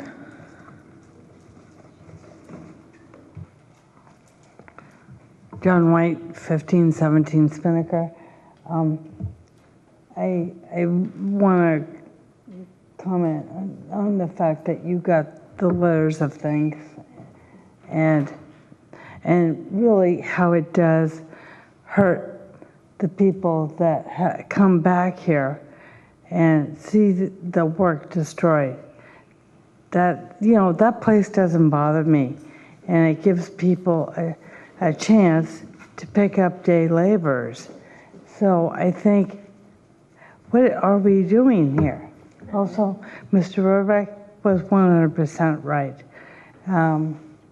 And this lady here, 100% right. You need to back up, think about it, and then that's it, okay? Thank you for your comments. A couple of things were mentioned, and I know staff can give some updates on that, and particularly the movement that's been done to accommodate some of the people who hang out in the park during the day, and the moving tiles. I believe we can have a lot of information on that because that was heavily researched on what we could do about that. So I'll let staff explain some of what has gone on. Thank you, Ms. Mayor and members of the council. Alex Kojikian, Deputy City Manager for this great city. I went ahead and I took some notes of the public speakers and kind of the issues that they raise. I just want to first kind of start off this, kind of my response to the issues that were raised is that tonight is the 11th meeting where MacDutra Park, this project has been discussed openly with the City Council, Parks and Recreation Commission, at real estate committees, at business roundtables, community meetings that were held in July. So I want to let you guys know that city staff has been working to make sure that there has been opportunities for the community to participate. This really started off in December 17, 2013 at a joint Recreation City Council meeting with the Beautification Committee wanting to work on doing some revamp of MacDutra Park, and there was a conceptual design that was included at that time. Shortly thereafter, one of the first concerns, you know, you would think as city staff is to reach out to the artist because there would be something that has to be done. You have to make sure you have contact. So I reached out to Ms. Pritchard about a year and 4 months ago and discussed, and I invited her to a meeting with the landscape architects and with the Beautification Committee representatives when we first did this project. Throughout the period, I've had responses of yes, it's fine, and then at other points, no. But eventually, what happened with the art is that the city's going to do a good faith effort, and we're going to do our best to try to preserve a few pieces of the mosaic arts because we understand how important it is to this community. One of the items was the golden retriever, the dog, the mosaic tile. One of the items is that we're going to try our best to relocate that piece to the dog park, and that has been out there, and we've communicated that with Ms. Pritchard. The other item is that within the scope of the contractor's work is to try to preserve that piece, along with one other small piece that would still be put in the park itself. There's going to be an area towards, I would say it's the most easterly end of the park where the bell is going to go, the MacDutra plaque, and then also a piece of the art that would stay there as well to really show where this park has come from so that there still is a piece of that still as part of the new park. So that'll be on display as well with all the materials of what is being kept from this current version of the park. Furthermore, regarding the art, the city basically came into an agreement. I'll read you one of the whereases in the agreement that we have signed with Ms. Pritchard and the city. And it's the fourth whereas of this agreement. It's the waiver and release of Vera Kappa and other artist rights, something we have to do. In order to reuse the art, we have to get a release from the artist to allow us to use it somewhere else in the city. If we didn't get this release, we would not be able to reuse the art whatsoever. We'd have to demolish, and that would be it for it. So one of the whereases is that both the city and the artist desire for some aspects of the artwork to be conserved and redisplayed in other locations. And in order for the city to legally conserve and redisplay any of the art, city and artists acknowledge that artist must release all her rights to the artwork. So we're trying to do, city staff has been trying to do a good faith effort over the last year and 3 months as we go about this, and we understand how important it is. And I just want to let you know that, and that we will try our best. You know, I can't guarantee 100% success, but we're going to try our best, and it is within the scope of the work for the contract to try to remove this art all in one piece. It's going to be difficult. I can't guarantee 100% success, but at least with the golden retriever and one other piece to try to redisplay it somewhere else in town so that it still is going. So that kind of covers the art piece of what we've been dealing with. Regarding the benches, so there was a comment from a speaker about benches. There will be two, there will be, for the actual final version of the park, once it's complete, there will be there'll be a lot more bench seating than what there currently is out there, and then there actually will be 2 tables that will always be out there at all times as well. And there will also be temporary tables that can be brought in, brought out, depending on events as well. So that's kind of in the plan for the project.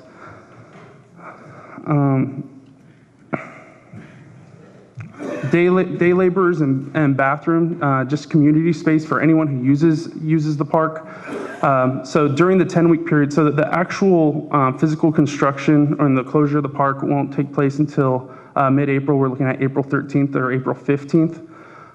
So it'll be down for about 10 weeks because the project is due to be complete by July 3rd, with hopefully a ribbon cutting on July 4th with the parade. What we have done is we've made arrangements to have 2 porta potties on the south side of City Hall. One would be ADA, one would be just a regular porta potty along with a sink. And there'll be signage for everyone to know where the public restrooms are, because we understand that those restrooms are very important for the Main Street corridor and for visitors, tourists, and residents as well. Regarding just community space for people while the park is closed, there are 5 benches along the south side of Cunha Market over there, and that will be made available for anyone that wants to congregate. We have worked with beautification committee representatives who have worked with the owner of the building, or basically have the understanding of the owner of the building that that's fine with them to have that set up as well. I think I've touched upon all the comments from the public, but I'd be happy to answer any of the questions the council might have. The other item is that I want to make clear that there's been lots of funding from the community on this project. There's been over $110,000 that has been dedicated or donated, I mean, to this project. The other item is the funding sources. They are restricted funds. They're park and lieu fees that are also being used for this project. And then there might be a little bit of general fund money or capital improvement project money as well. So just want to let you know that there have been a lot of community members that have come forward throughout my 11 meetings that have been very supportive for this project. And we try to balance the concerns of, you know, people that have any type of suggestions, room for improvement. And so can't always please everybody, but we try to do our best. So that's what I'm. The city manager would like me to let you know on, we've reached out also to the day laborers that have been in the park. We spoke with them, the city manager who speaks Spanish. We went out there a couple times, and they actually, because we were working on different locations regarding just community space while the park was closed, and they preferred the option that we agreed upon that we're recommending this evening. So that concludes my, I guess, question, and, you know, at least the answering of the public's questions. I'm happy to answer any of the council's questions at this time. Council members, do you have any questions? Councilmember Penrose? Thank you. Yes, I'm wondering what type of investigation did the city perform, and with who, about moving the art? How was that done? Were people called in who were experts in moving art like that? So the person that the city was in contact with is, have you seen the big tile pumpkin south of town? Yes. The artist, I'm trying to remember his name, who I talked It's to. Peter Hazel. Peter who Hazel, made yes. the So we giant spoke tile with- pumpkin. He has had a tile business for the last 20, 30 years, and now has become an artist who works in the medium of tile. And he was contacted to find out what's the best way that we can pull some of that off. And so he said it'd be a daunting task, but it'd be difficult, but we can try our best in order to try to preserve that. And so that's kind of where we're at. So what percentage of the art that's there is included in what the plan, in our current plans, that there's the dog and then there's another piece? But what percentage of the current tile work are we talking about? I couldn't tell you what the percentage of the tile work would be, but I just know that it's the dog that we were talking about, and then also one other piece that we can applicate onto, mount onto either a rock or something that would sit in that park. But it's not the majority of the art. No, that is correct. Okay. Yeah, it's little pieces of the smaller, so there's like starfish and stuff like that. It might be one, a starfish or something like that, pays tribute to the mosaics that were part of the art that were there. So there was no discussion of moving all of the art? That is correct. Thank you. Councilmember Kolchak? Thank you. Few comments and a little bit of background that I think might be helpful. In talking with members of the community about MacDutra Park, we could always return it to its original condition before Bev Ashcraft and the beautification committee got involved and brought the park and made it a park. Unfortunately, prior to that, it was surrounded by a cyclone fence and was best known as the place to throw your trash. And that literally, I'm not originally from Half Moon Bay, but I was told by people who grew up here and were children here when I was a child, that was the presence, the initial state of the park. And I certainly don't want to go back to that heritage. It's in much finer shape today than that. The shape today that the park is in it's pretty neat. When I first moved here and with my young daughter, I'm sure you remember me. We stopped by and we visited and we placed a tile and we talked about how this is part of our community that we're living in now, and we were part of that art project. And then for a long time, the park took on it looked nice. But I also think it is and coming out of the study from the Cal Poly grad students, it is not a very functional space currently. And when I was selected as mayor in 2013, I chose as one of the projects I wanted to help move forward, and I'm thankful to the beautification committee for all their generosity to help move forward a renovation or updating of MacDutra Park, because I think it could be a key part of our community. It's a great location, it's a great place, it's well used by all kinds of people, from the scouts on doing their pancake breakfast to day workers use the park. But we learned, we didn't think the space, I didn't think the space was functional, and that was validated at the Concert in the Park series. It didn't work. It was the wall and seating area essentially blocked the park, blocked the community from engaging with the musicians and people hanging over the wall and whatnot. And it's not as functional as we need it for our community. So that's just the background that I wanted to share on that, and that I do have ties to the park, and it does have a special place for me for a lot of reasons, including that I spent time there with my child.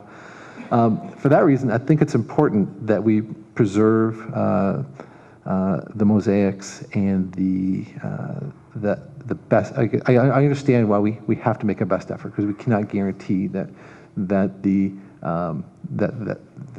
mosaics won't be undamaged. I think that is a good approach. I like the idea of the golden retriever that we all know being at the dog park, and another signature element be included in the new plaza. And I would ask, one thing I'd ask during the construction is that if it is feasible to saw cut sections of the wall and perhaps make an effort to relocate a section of the wall, if there is a place or a community group that would want that, I think we may want to include that as, I would suggest we include that as part of our best effort. So while we can't remove a 25-foot length of wall, maybe there are sections of the wall that we can move. And part of our background, you said there were 11 meetings on this. One of those meetings involved, and I'm blanking on the church, Holy Family, I think. The vicar from Holy Family said, we take a piece of the wall if it's available. We think the trail will come by our church eventually, and a community could see that. So my question is, don't need to answer today, is consider it rhetorical, but can sections of the wall be saw cut and with a best effort made to relocate them or make them available, should that go well, should that process go well? And that's something I'd like us to consider. Because I think that is important for our community. I hear from the community that respecting the art matters, and it matters to me as well. I also know that there are some potential mechanical limitations there. So one thing that I would like to actually, just one additional item is that, so separated from this revamp is the discussion of some type of new art piece, some type of new art for the plaza as well. And that was going to come later on down the line, and that might be something for the council to discuss. So I just want to put that out there, that there still could be new art, and we work on that as well. So that's always been part of the plan, is just doing the remodeling and doing the art on a separate, basically on another approach to it. Thank you. So my comment on saw cutting a section of the wall is what I'd like us to consider. But I have to look into it. Thank you. And then if in that best effort process, those pieces are not maintained in whole, I'd like those raw materials to be made available for other art projects. I think that would be important to me as well. So just as a comment, if we're going to do any type of saw cutting and all that, we'd probably have to amend the scope of work, and then that also comes with additional funding or financial. We'd have to pay more for something like that. Just to let you know.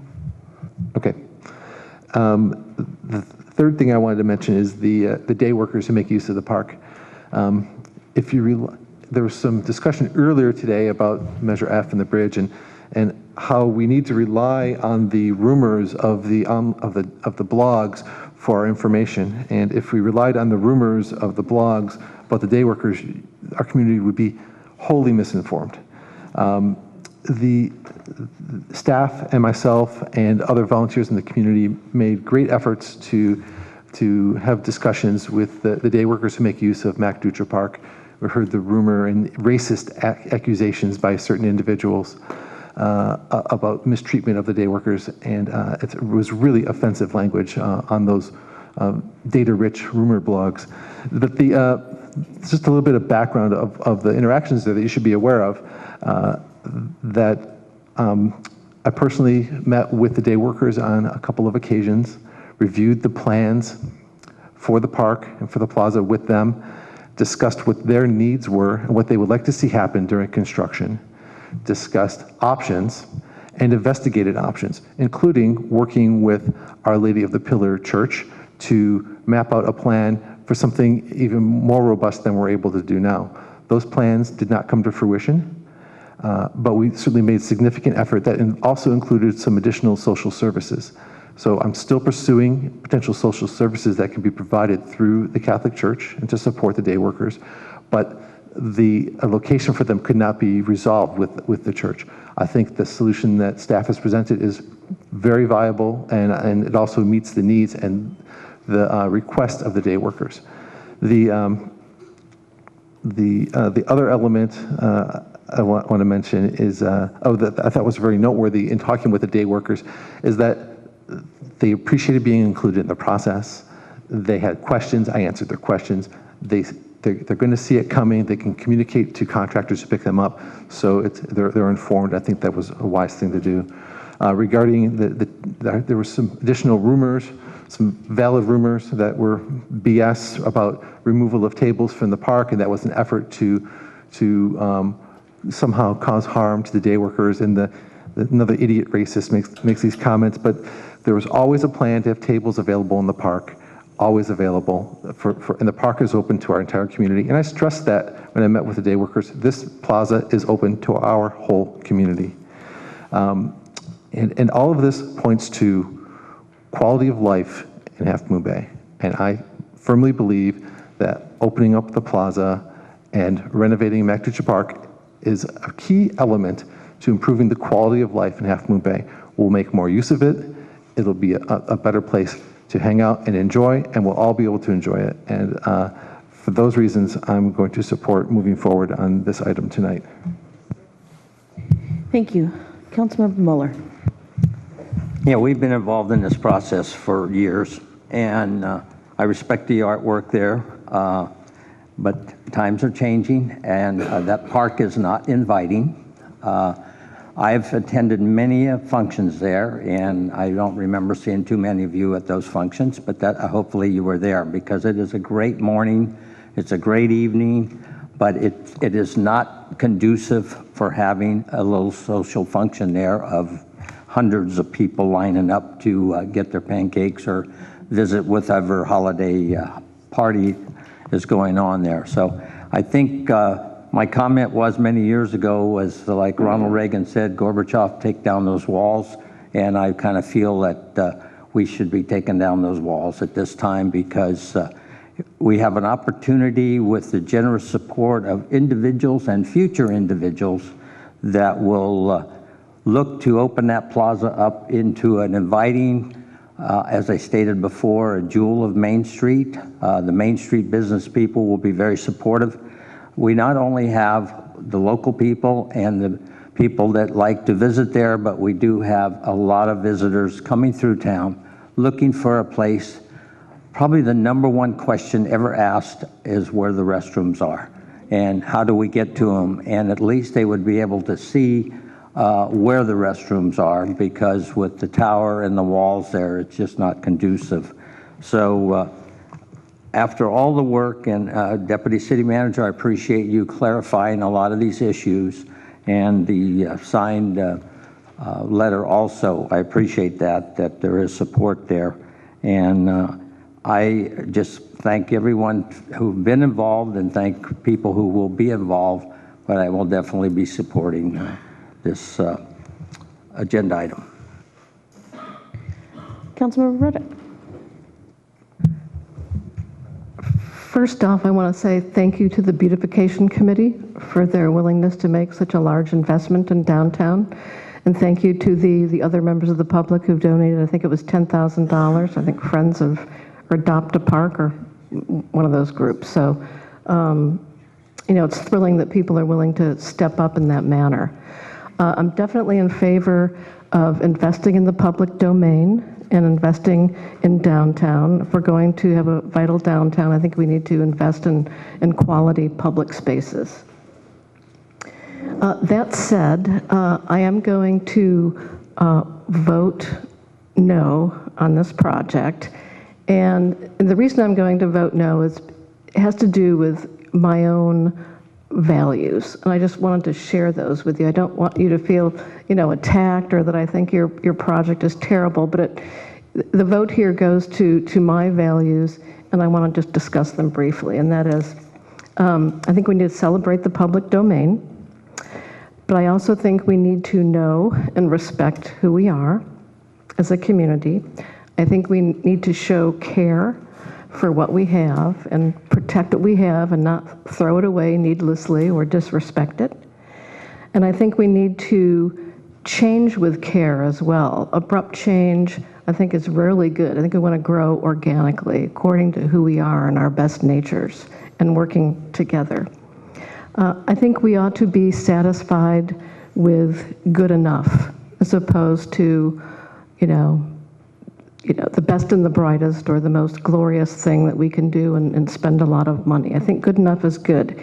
And if we fund things with an attitude of good enough, we have money left over to spread the wealth, which is also an important value for me. For instance, if we spent less than $500,000, we might have money to attack the northeast corner of Kelly and Main Street across from City Hall, the old gas station, which years later is still sitting there untouched and is really an eyesore and disgraceful. So we might have had, good enough may have allowed us to have resources to spend there, or perhaps to spruce up some neighborhood parks where, right now Ocean View Park is really the only full functioning neighborhood park we have. So because of those principles I've communicated, I feel that this project, from a policy standpoint, is not good for us to pursue, and for those reasons. I think it'll probably be an inviting place. It does need to be opened up. We need good restrooms. I think we could have spent $100,000 and made it, more attractive and accessible without going, the full shebang. So I respect all the work you've put into it, but that's where I'm coming from, and I wanted you to know that and hopefully respect my vote this evening. Thanks for the chance to address it. Thank you. Council members, any other comments? I was about to make a motion, but. Councilmember Penrose. Yeah, I'm torn, and I've been torn for a long while. I have never liked the way the park doesn't work, although I love the artwork in it. I abhor the walls. I can't stand the tower.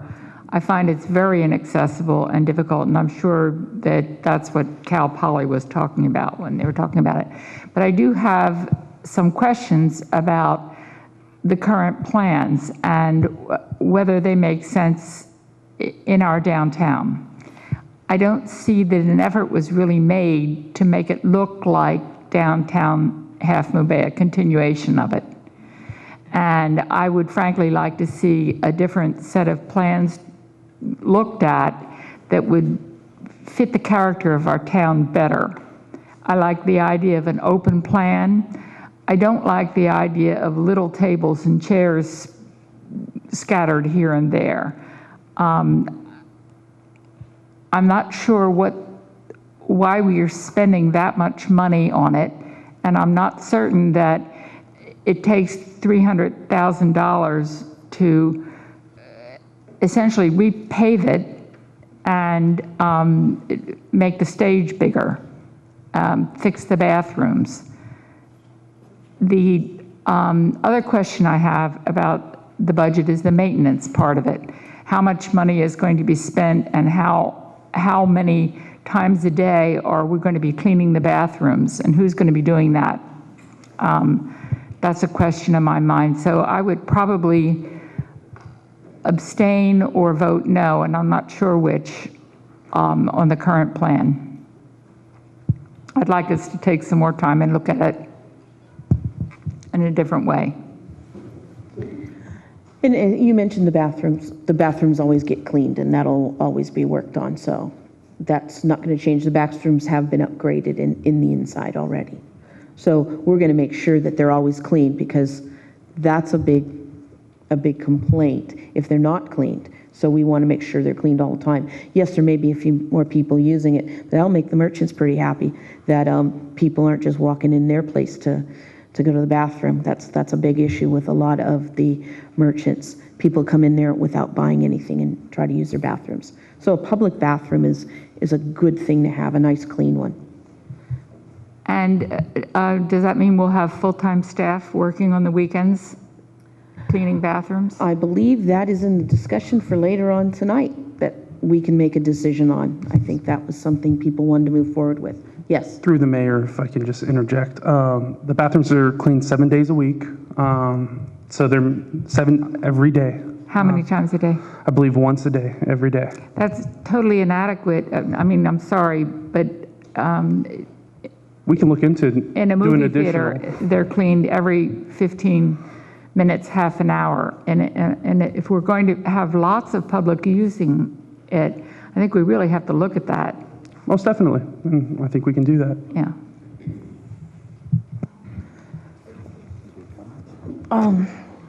So you've got a couple of issues here. It's like, what's going to happen to the workers that are there? So, we can all sit and decide where we think they should be. They've made it very clear where they want to be. And there's no language barrier because our city manager can speak the language. She's been talking to them, and they've told us they didn't want to be elsewhere. They want to be in that location because the workers can find them, and also because they kind of like hanging out on Main Street. So they are going to still be near there. And as for restroom facilities for any of the people who hang out there, or for those of us or tourists that do need a restroom, we're locating one in the City Hall parking lot. We're going to have chairs so people can sit down. I'm trying to be a champion of our Main Street merchants because they were a key voice in having that park changed. One, for their employees to be able to have a nice place on Main Street to just go out and sit down and have their lunch or have their coffee break where they didn't have to go back to the office, as well as other residents and tourists who might not have enough tables, whether in Moonside or all the other coffee shops, where they'd be able to sit outside and be comfortable too. So it was going to open it up. One of the glaring things we've heard about the wall, and that is just not inviting the people. And I want to thank Ms. Pritchard, because we did have a blank wall there, a cinder block wall at one time, and she made the suggestion, can I do something? And the city found some money. And for a while, and as people walked by, you let them participate in that. The wall was never going to be there in perpetuity. I think that's important for us to understand, that Mac Dutra Plaza, through the years, when the Dutras dedicated that land, it goes through changes. I think there has been a great effort made to try and save some of the key pieces. The dog is the favorite of everyone, and the dog park people would be happy to take that. Tile experts have said it's very, very difficult to remove tile once it's affixed. And if any of you have done some remodeling in your homes or tried to fix a cracked tile in your kitchen floor, you know that's pretty hard to pull up. Now, the contractors have said they would make an attempt to try and preserve what they could. So I think we're doing that.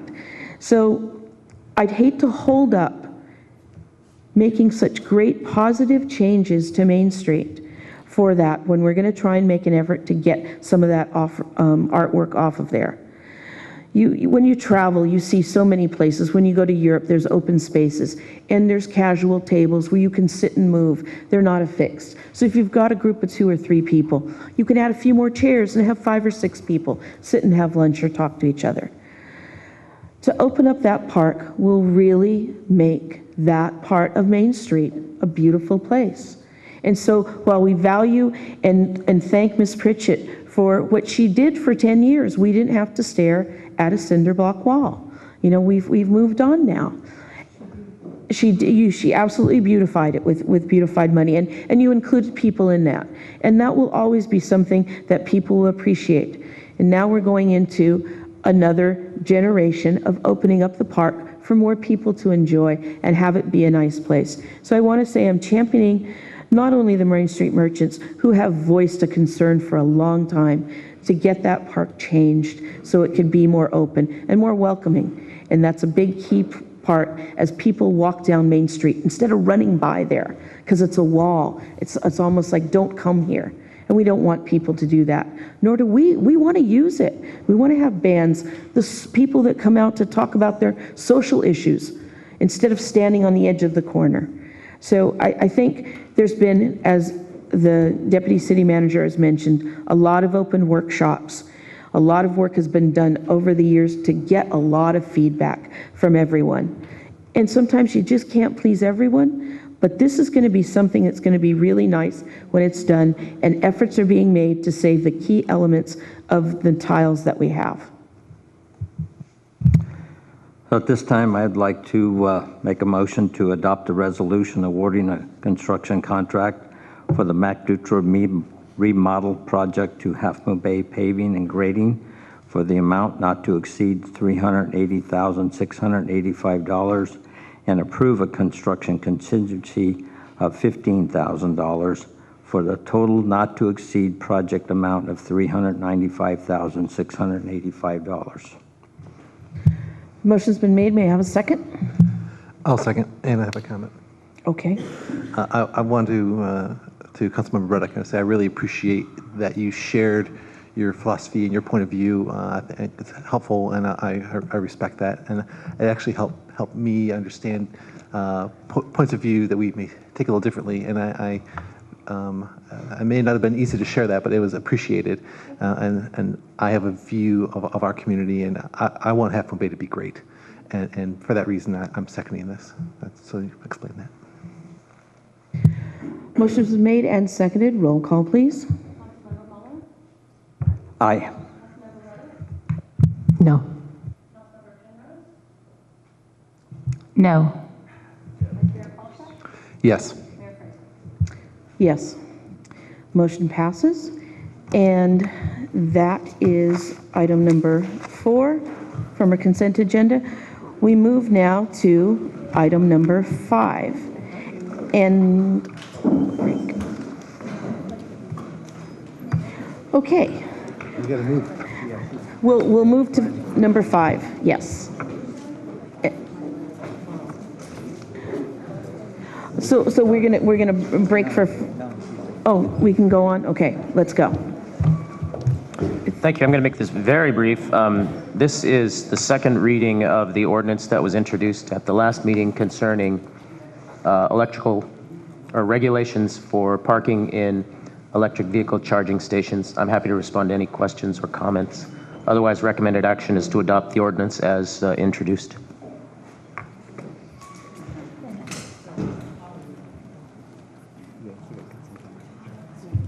Okay, is there any questions to this? If not, I'll entertain a motion. I will move to adopt the ordinance amending Chapter 10.36, stopping, standing, and parking, certain places and purposes, in quotations, of the Half Moon Bay Municipal Code. A motion's been made. May I have a second? I'll second. It's been moved and seconded. I should wait. Are we good? Yeah. I can't imagine that.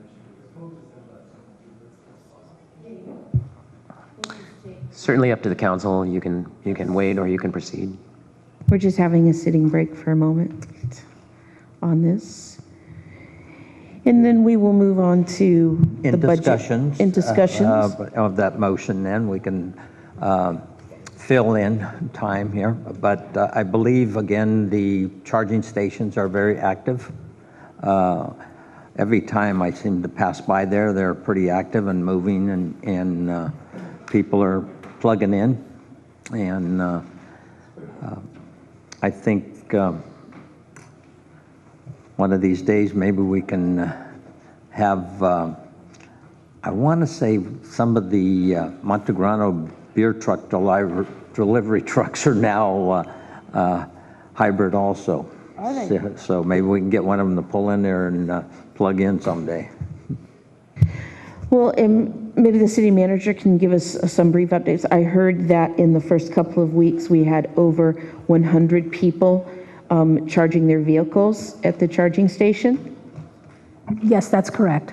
Yeah, and we continue to get more. And I think you recall I'm not sure if it was the last meeting or not, where the deputy city manager provided a map of where all of the charging stations were and the charge point. And so there was a lone one here in Half Moon Bay. And we believe that we're getting more individuals visiting downtown as a result of that, because those that have the electric vehicles are looking for those points and those stations, and they're coming by. So this is truly an economic development charger. Yes, it is. And we can look forward to having other charging stations in the area. And I would just say that we should get them on all the social media sites. to target them. I think I've got a couple, someone told me we weren't on it. So, but we're on the main ones that comes up, but there'd be a couple more to add to it. So we've had a first and a second on this item, and we were just ruminating on the effectiveness of the EV charging stations. We introduced it last time, and now it's the, okay. Yeah. And can we have roll call now? Aye. Aye. Aye. Yes. Yes.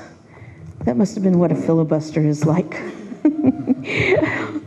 We'll move now to staff reports and resolution, and we'll begin the budget study session. And I am just going to step off for a minute myself, but please continue.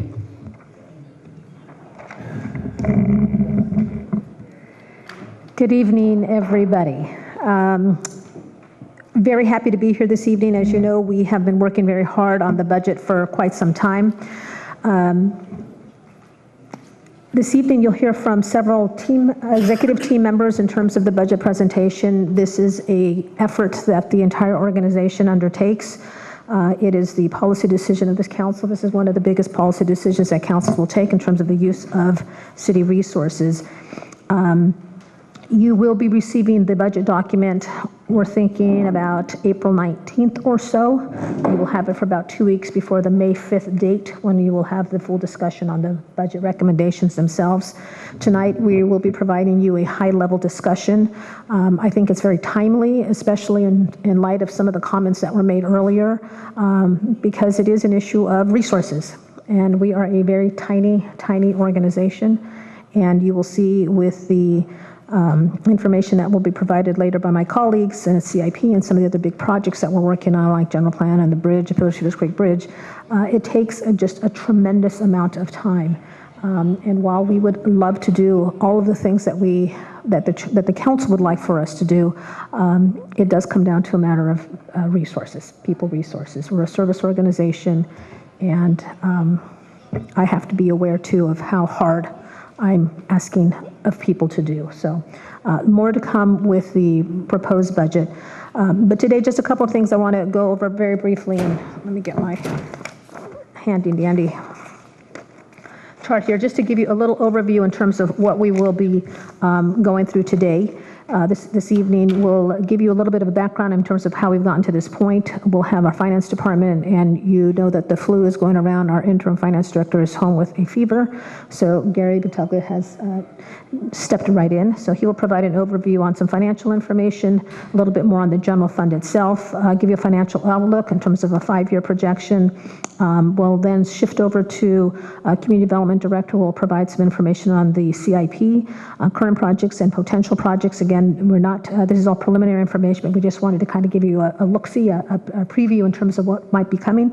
And then we did some studies in terms of cost allocations, impact fees, and user fees.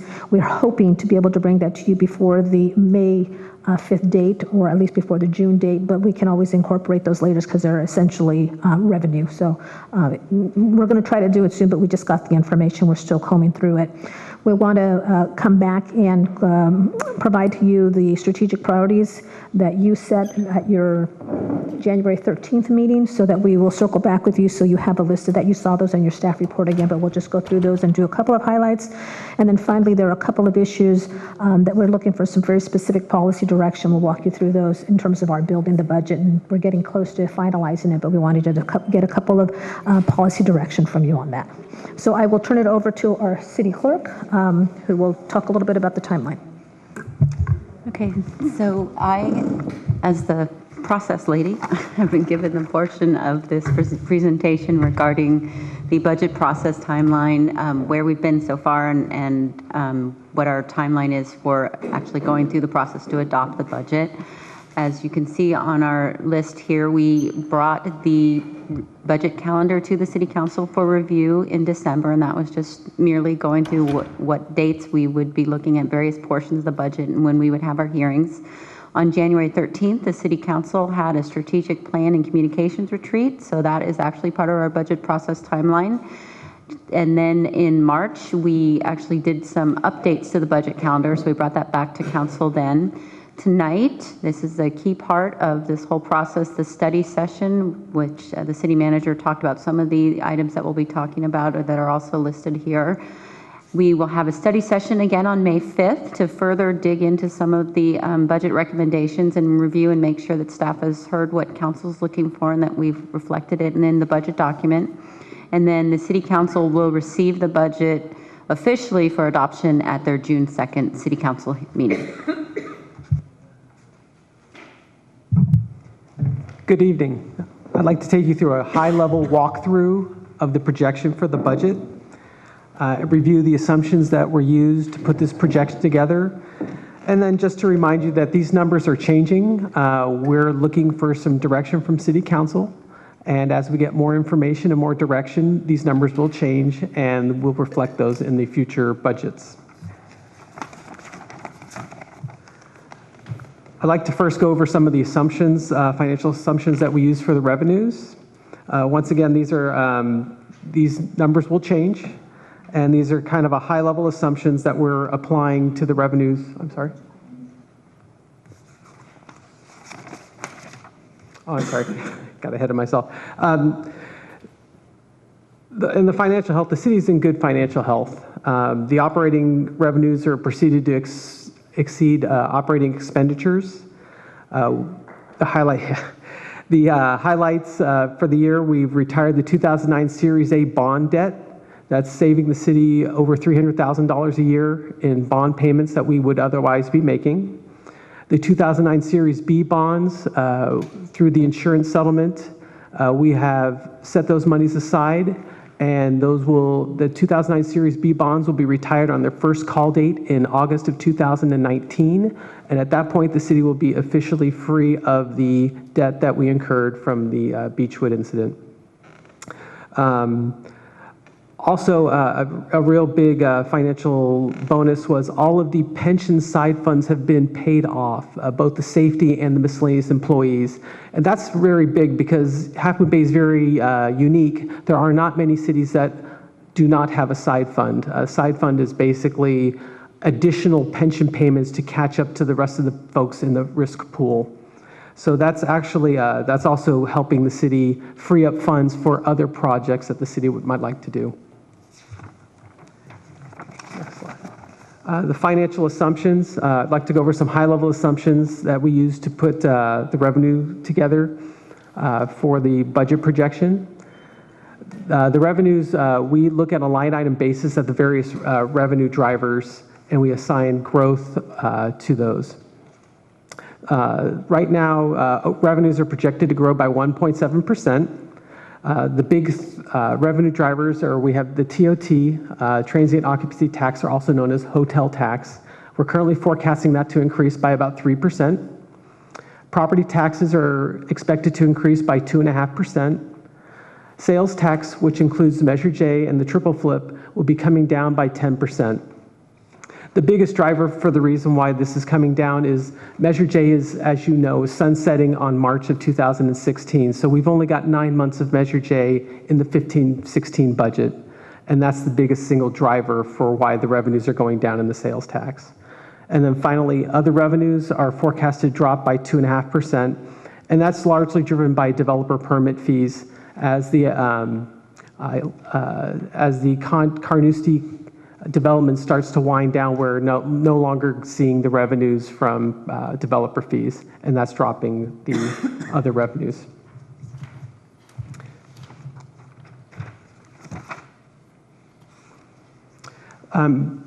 There's also one other item that's putting some downward pressure on revenues are the potential loss of excess ERAF funds.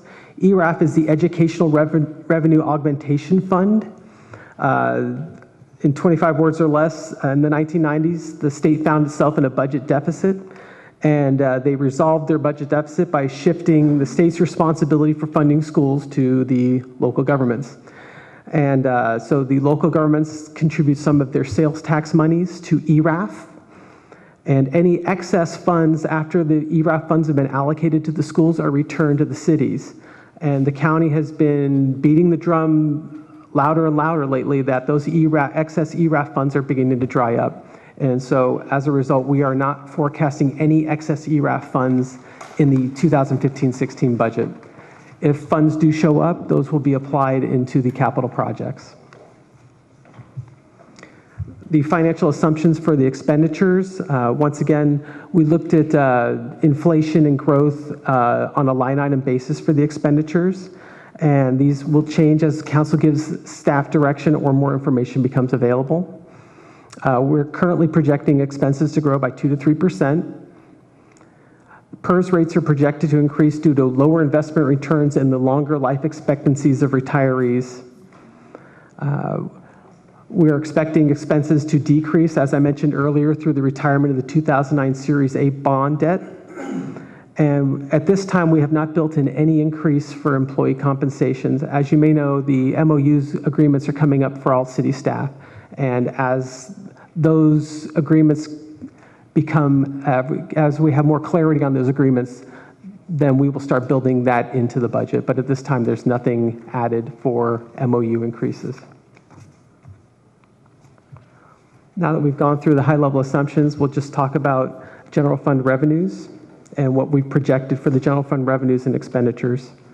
Right now, we're projecting general fund revenues to run $13 to $14 million in 2015 and 16. The big three of our revenue generators are TOT, the hotel tax, property taxes, and sales tax, including Measure J. These three items generate 80% of the general fund. Right now, we're projecting general fund revenues to grow in the 1 to 2% range. Right now, it's around 1.7%, but as I mentioned, these numbers will change. As I mentioned earlier, Measure J revenues will be ending in March of 2016, and we're also forecasting excess ERAF at $0 at this point. General fund expenditures. Right now, we're showing operating expenditures at $11 million for 2015-16. The operating expenditures, as opposed to total expenditures, is essentially for salaries and doing day-to-day operations. Where the city has more money above and beyond their operating expenditures relative to revenue, those monies then can be used to support other projects like capital improvement projects. Currently, the city transfers typically $1 to $2 million for capital projects from the general fund. The general fund can be the main source of funding for many capital projects. Right now, we're forecasting $1.5 to $2 million in 2015 and 16. And the city of Half Moon Bay, as you're aware, is a contract city, and we contract a number of services, including public safety, parks and rec, public works engineering, public works code enforcement and building inspection, and planning.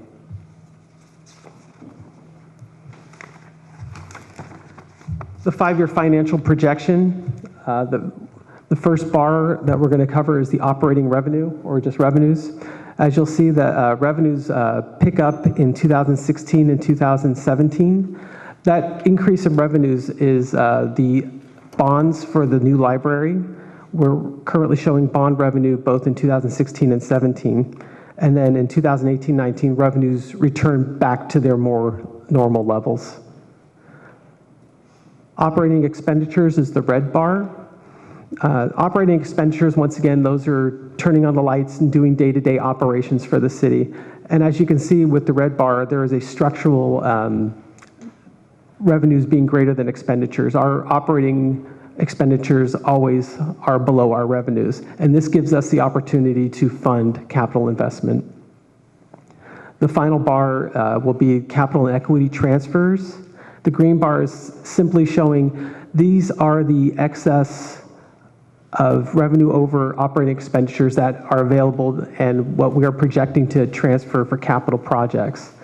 You'll notice that in 2015-16, 16-17, and 17-18, the green bars are higher than in the future. And once again, these are transfers to support the library as well as other capital improvement projects. But the library is causing a spike in capital transfers over the next 3 years.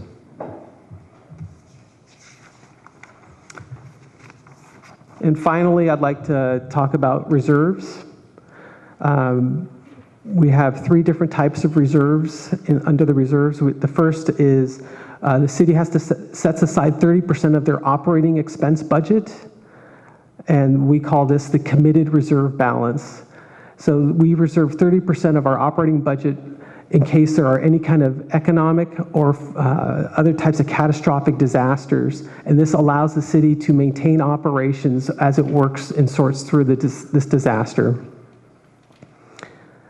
The next type of reserve is called an assigned reserve balance. And basically, City Council will give staff direction on how to use certain monies. And if in the situations where the monies have been allocated but not all spent due to timing, we assign those monies to assigned reserves. A perfect case in point would be Measure J, where we've received the Measure J revenues, but we haven't executed on all the Measure J projects that City Council has designated staff to work on. In those situations, the excess Measure J revenues versus what we have spent ends up in the assigned reserves until such time that those reserves have either been exhausted or City Council directs staff to reprogram. Finally, we have the unassigned reserve balance, and this is any monies remaining that have not been committed to reserves for emergencies or assigned to other projects become the unassigned reserve balance, which City Council can designate for whatever projects they see fit.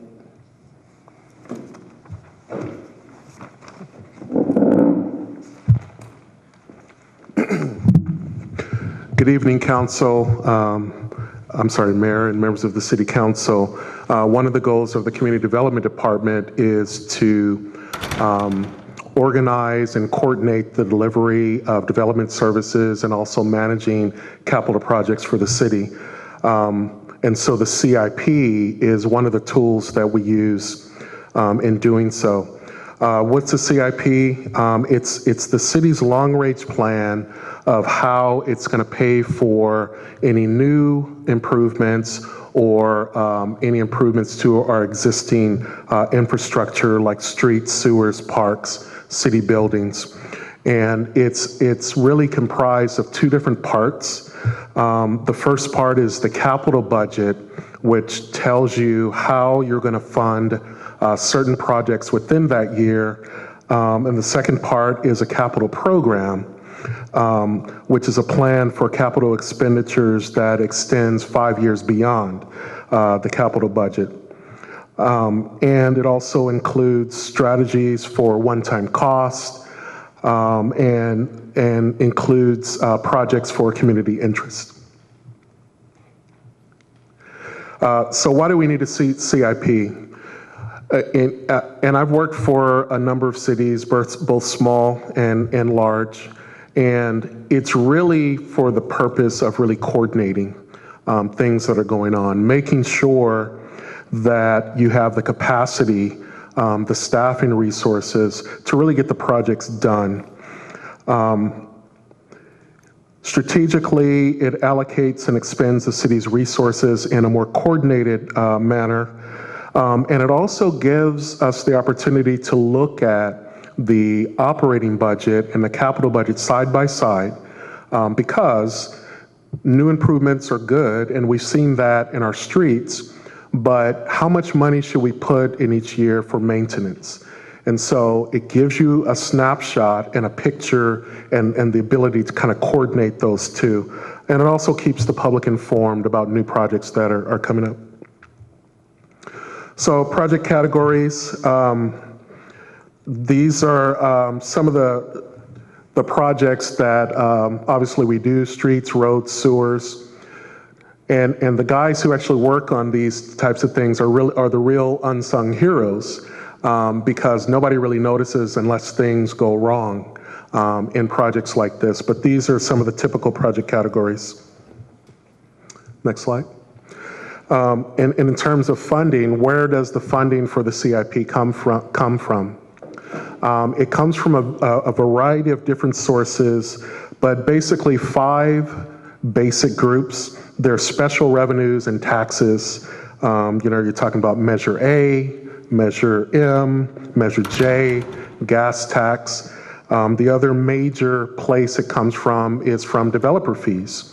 So developers actually pay the city a fee to mitigate any traffic impacts or if their development requires us to purchase additional parkland, it will be a parkland fee, sewer fee, and so forth. The other major category is dedicated funds, and these are grants, donations, deposits for specialized kind of capital projects. The fourth is our enterprise funds, and right now we have a sewer fund that pays for our sewer operation and some of the improvements moving forward. And then lastly is our general funds that pay for various capital projects. Next slide. And so in terms of how the CIP recommendations are prioritized, the executive team gets together and develops a list of potential CIP projects for the city council to consider. And we do the analysis and try to make a connection between whatever the project is and the city council's strategic plan priorities. We look at things like health and safety. Are there recommendations? Are there things that council needs to know? We came to you with a potential issue with Seymour Bridge. Do we need to look at health and safety issues from a professional point of view and make recommendations? Also, preserving existing assets and infrastructure. It's much cheaper to maintain it than it is to replace it.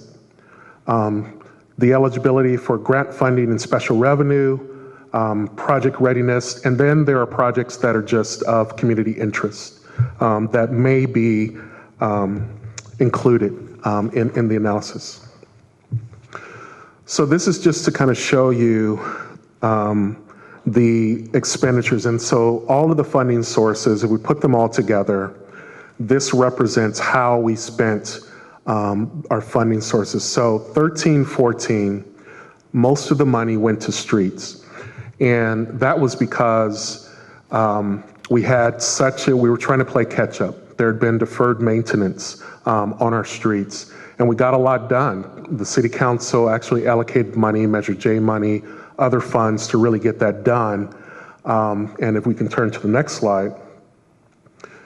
This last year, we spent 64% of those funds, and we will probably spend less in the coming fiscal year just because the higher cost items like reconstruction we've already done. But now we need to put money into the operating side to make sure that there is maintenance and upkeep. Next slide. And finally, to improve the process for the CIP, we're going to look at, from a staff perspective, of doing better phasing. There's not really a need to allocate $1 million to a project if you know you're only going to spend $200,000 that year. So let's try to figure out what this phase is going to cost, and then in subsequent years, let's allocate the money. So only when needed. We need to also ensure that there's a direct link or marriage to, like I said, the city council strategic plan priorities. And we also need to, like I said, to inform and I made this point before, informing the operating budget. Cheaper to maintain than to replace. And also better analysis of the feasibility and permittability of projects need to happen before they actually get on the list and before we can move forward with the recommendation. So in your packet, there are a list of projects, current projects that we're working on. Some are complete, some are ongoing, and also a list of future projects that you will see later on. I think we're going to be coming back to you in May to present a recommendation about funding. So you'll see those two parts. You'll see the budget, capital budget for the next fiscal year, and then you'll see a plan for how we intend to pay for capital projects for the subsequent 5 years. Thank you. Good evening, Ms. Mayor, members of the council. Alex Kojikin again. I'll be hopefully quickly touching upon the strategic plan and what is a strategic plan. So I'll start it off there. It is a plan that sets the priorities for the city over the next 3 to 5 years in order to best meet the needs of the people who live and work here in this great city. The strategic plan is also the basis for allocating financial and human resources in the annual budget as well. It's policy, not operation. It has synergy with the CIP list, similar to what Dante was saying. Most of the strategic plan stuff, it basically overlaps with how we build the CIP. So it kind of goes, it's that 80,000 foot view. The strategic plan was originally adopted by the council in March 2013, but it is updated annually at the City Council Strategic Plan Retreat, and that was most recently held, and we got direction from this council back on January 13th, 2015. Staff also comes back every 6 months to provide an update of the plan and bring it back to council to let you guys know the status on the projects. So moving on to the next, you beat me to it, Siobhan, you're good. I was just a couple highlights on some of the projects. So the library is on that list, as well as the Cabrillo and Glen Cree property studies. That's also on the list of things that we're looking at. Moving on to the next one, Pillarcitos Creek Bridge, that's a new one. That was added to the list along with the Kehoe ditch drainage issues. That was also included on the list. Moving on. Gateway signage, that's also on the list. And then just as the council considered this evening, MacDutra Park is also on the list as well as a strategic item.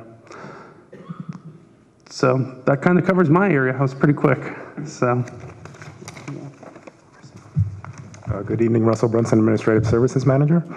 I'm here to talk with you about the items that we're seeking feedback from you that are outlined on the next slide.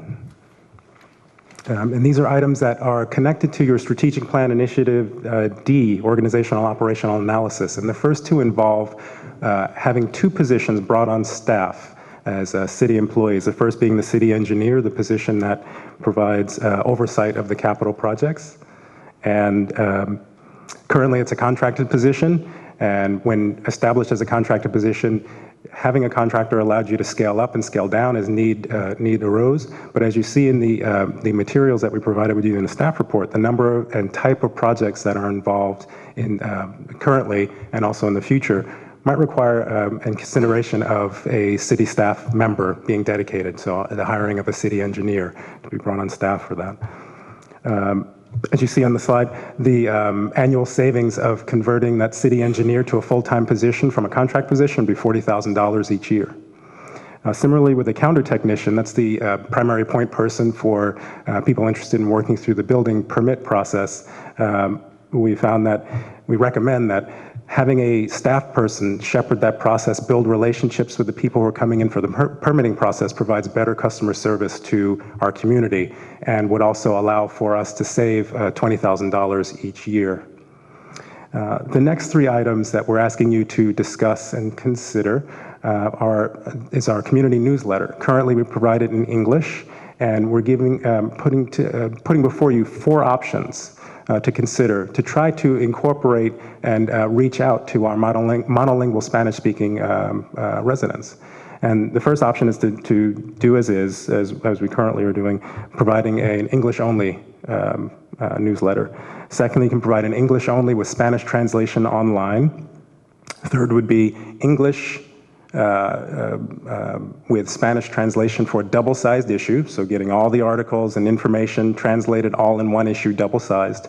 Or the final option is reducing the number of articles, but providing in print both English and Spanish translation at the current size. And additionally, that would be an annual cost of $10,000, depending on the direction we receive from you. Additionally, we are interested in having translators attend community meetings. We found that we don't require them for all meetings, but for those meetings that we do, having someone to come in and provide translation for the community at an annual cost of $10,000 is something else for you to consider. And finally, to help support the translator, having translation equipment, a one-time cost of $30,000. So with that, I'll turn it over to our city manager for questions and discussions. Thank you very much. Again, interested in getting reactions, comments to the information that's provided. We're still at high level. We've not yet produced the budget. We're getting close, and want to incorporate any additional comments that we might get from you today. So we've already talked about it. We're not approving the budget this evening, or not asking you to approve the budget this evening. Happy to answer any questions you might have. And then when you're ready, I'd like to walk you through the 1, 2, 3, 4, 5 items that we have, just to be a little bit clear in terms of the policy direction we're looking for. These are some items that were requested from a couple of council members and their policy decisions. So we just want to get the policy direction before moving forward with the budget item, and welcome a conversation around these items.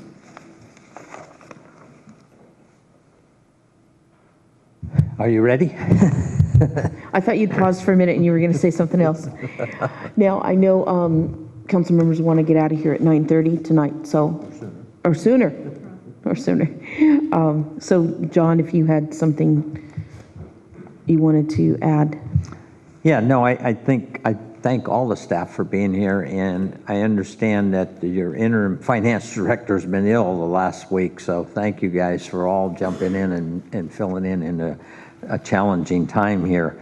I think, just from a quick overview, a 50,000-foot overview, I think we have to be very cautious on our CIP list there, because we looked at the general plan recently and we all said let's refocus a little bit and get a few of those things done.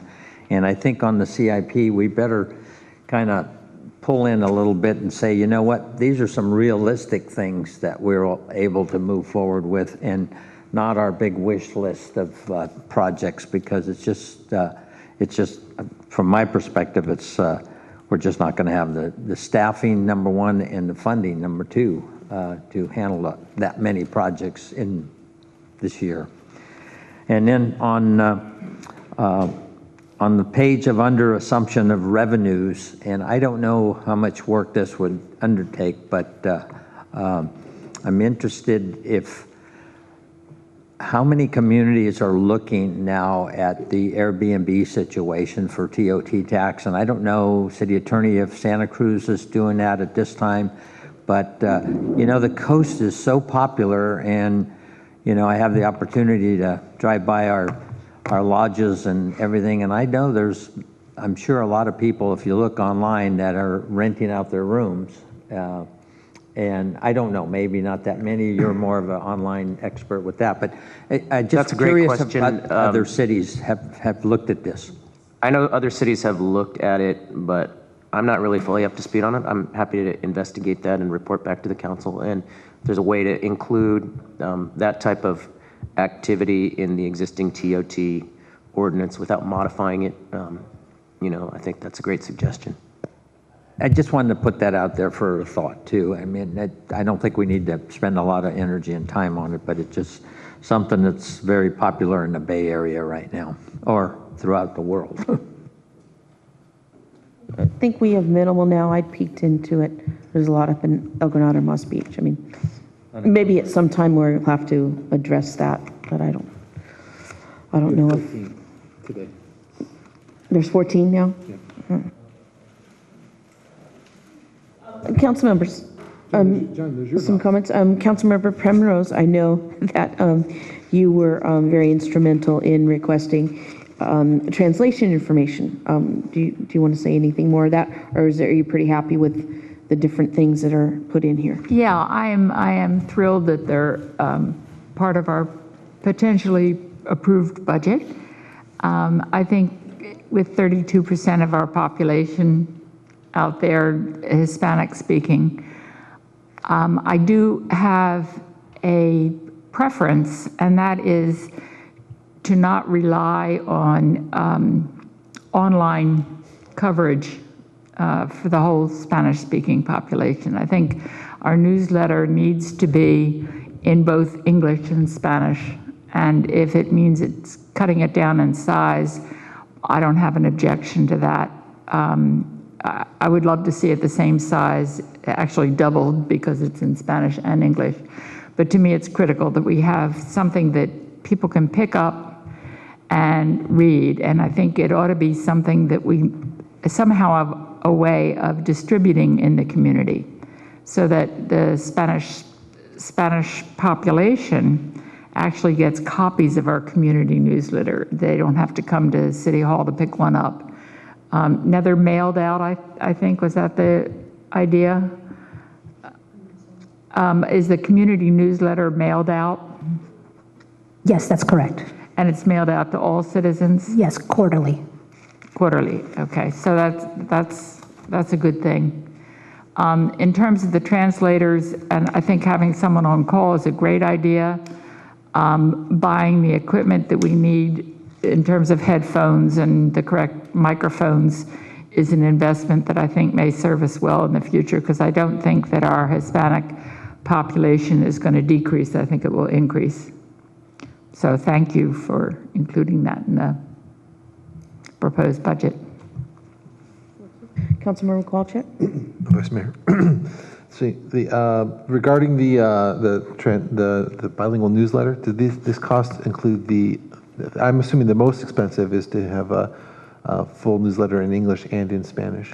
That's correct. The $10,000 would be for doubling the size of the newsletter. That includes the production of, the translation, because it costs to translate it, and the mailing. Great. So that's the option I support. I don't really support the other ones. That's my comment on that, and I think this is all good. Boy, the translation equipment is super expensive. I'm wondering, could we just borrow it from the school district from time to time? We tried to do that. We did. Okay, We did perfect. try Okay. to do that. There is an option through Peninsula Conflict Resolution Center. They do have the equipment, but they have, I think, only 25 sets.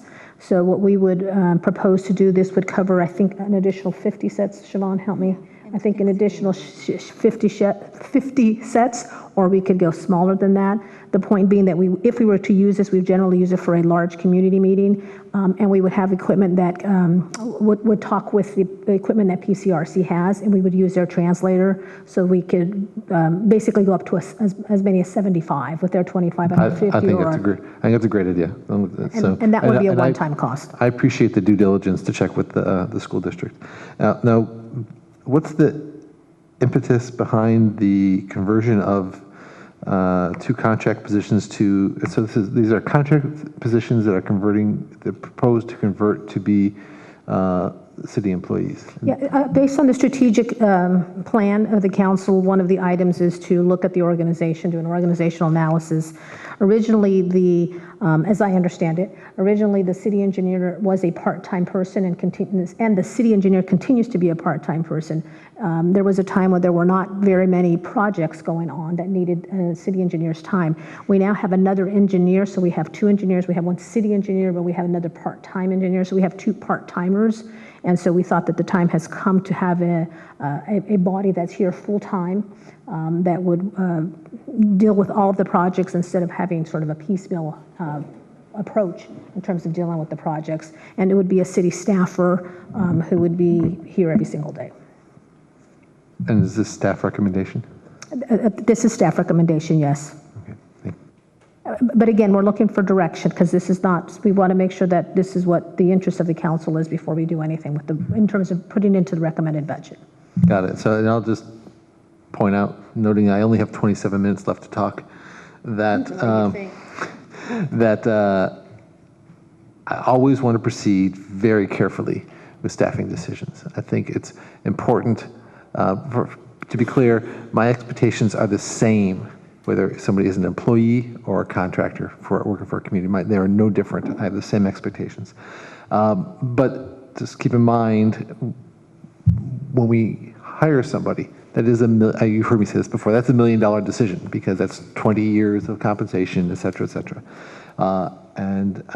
So I guess just want to make sure we've taken the long view, and we project forward that there is this longer term need that justifies the use of, or the conversion of this position. Is that the case? we think that it does, that there is a case to be made for that, to have the city engineer and in-house city engineer. It also can help provide an extra level of checks and balances in terms of the project work that gets done from the contracts that we, as we award contracts to the outside vendors, having an in-house staff person will also assist in that.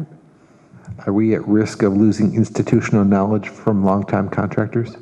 Yeah, I mean, I don't know if this is public. I guess it is, right? Mo will be retiring. So this also has caused us to examine this. So regardless of whether we hire an in-house person or not, we'd like to bring someone on and have a large time for overlap, and we will build that into the budget and the recommended budget so that we don't lose that institutional knowledge. Got it. I'm on board with all 5 of these. Councilmember Mueller? I'll be very brief. Have we recently looked, I know this council or past council worked really hard over the years to get this sewer fee in balance. Are we pretty comfortable with the balance there now that we're not losing money on our sewer rates? And particularly, it's a catch-22 again with the drought situation when we're talking about flows. And so I think that's something I'd like to just have an update on sometime, if it's not too much, on where we are with our sewer fees. Does that make any sense? So just real quickly on the sewer fees, they were not increased last year. So they haven't been increased. This is going to be the 3rd year that they haven't been increased. Right now with what we have, the projects on tap for our 35-mile system, at least on the city side, we are able to go ahead and make those investments into our infrastructure at this point in time. The one item that's the delta that we don't know yet is over with the Sewer Authority Mid-Coast side. There has not been a CIP that has been established, 5 or 10 year plans that we're able to budget accordingly. I know that just real quickly on the one project that was before the Sewer Authority Mid-Coast side board last night was a $1.4 million project, and that's $700,000. So if that project want to go through, if that went forward, we still have ample amount of money at this time, but we would need to take a look at the future needs with SAM and our commitment to them, along with, we're finally completing our hydraulic model for our own system. So once we get those results back, then we'll know exactly where we need to do any of our work as well. So we'd have to look at that hopefully within the next 6 to 8 months. That's kind of where we're at. And if I could just add on that, with the cost allocation study, and again, we're still scrubbing the information, there may be opportunity to be able to offset some of the staff costs, some of the other charges, and allocate those to the sewer fund and some of the other enterprise funds. Well, good subcommittee of SAM. That's a good thing to push for. Councilmember Reddick.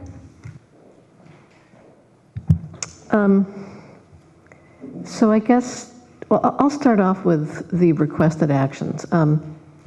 Personally, I think it would be a better service to residents to have the city planner be a full-time permanent employee instead of a contract employee. I'd like to see community development and planning be full-time permanent. And for the time being, contract out engineering services. And that just seems to me you want a planner who hopefully can live in your community, is fully invested in the community by being a full-time permanent employee. I'm not saying our current planner is not, but I think having that full-time permanent arrangement and somebody who lives in town behooves our planning process. I'd like to know, what is the counter tech responsible for? Do they do plan check sorts of things, or do we contract that out? Excuse me. So the counter tech is the first point of contact that somebody doing business with the building division would have in the city. They provide information, provide application verification. They schedule appointments for the inspector. So it makes sense at least in our point of view, to have someone from the city to be in charge of that. And what do we do about code enforcement currently? Is that contracted out? Code enforcement is contracted out. Plan check too? Well, we don't do plan check for code enforcement. Code enforcement is contracted as part of the contract with CSG. We have an officer who is here 2 days a week, Tuesdays and Thursdays, that helps us with code enforcement. Okay. So that's my feeling on the in-house staff. Most of my comments are going to be about the CIP. So most of it looks pretty good. Actually, stepping back, it looks to me, after getting the data on the current general plan contract, that we're going over budget there. So I noted that at the last meeting, it was mentioned that we weren't going to need more money to do more work, but I think the data sent out sort of undermines that assertion. So we might want to have more in the budget to do right by the general plan update with neighborhood meetings, et cetera. I don't know how much that would be, but worth, getting some information about. One thing that we have not done that I think would help traffic, and I haven't seen it in the CIP, is signal light synchronization. I think there's some small traffic fixes that we can make that would actually improve throughput. And it seems to me it's worth looking at. I've had people call me up and say, why aren't we at least, starting with that? So I think that's worth looking at. And I also had someone mention a safety issue with the shoulder on northbound Highway 1 before you get to Kelly, like between almost Filbert to Kelly. When the traffic is backed up, people want to use that shoulder to make a right turn to go to Cunha.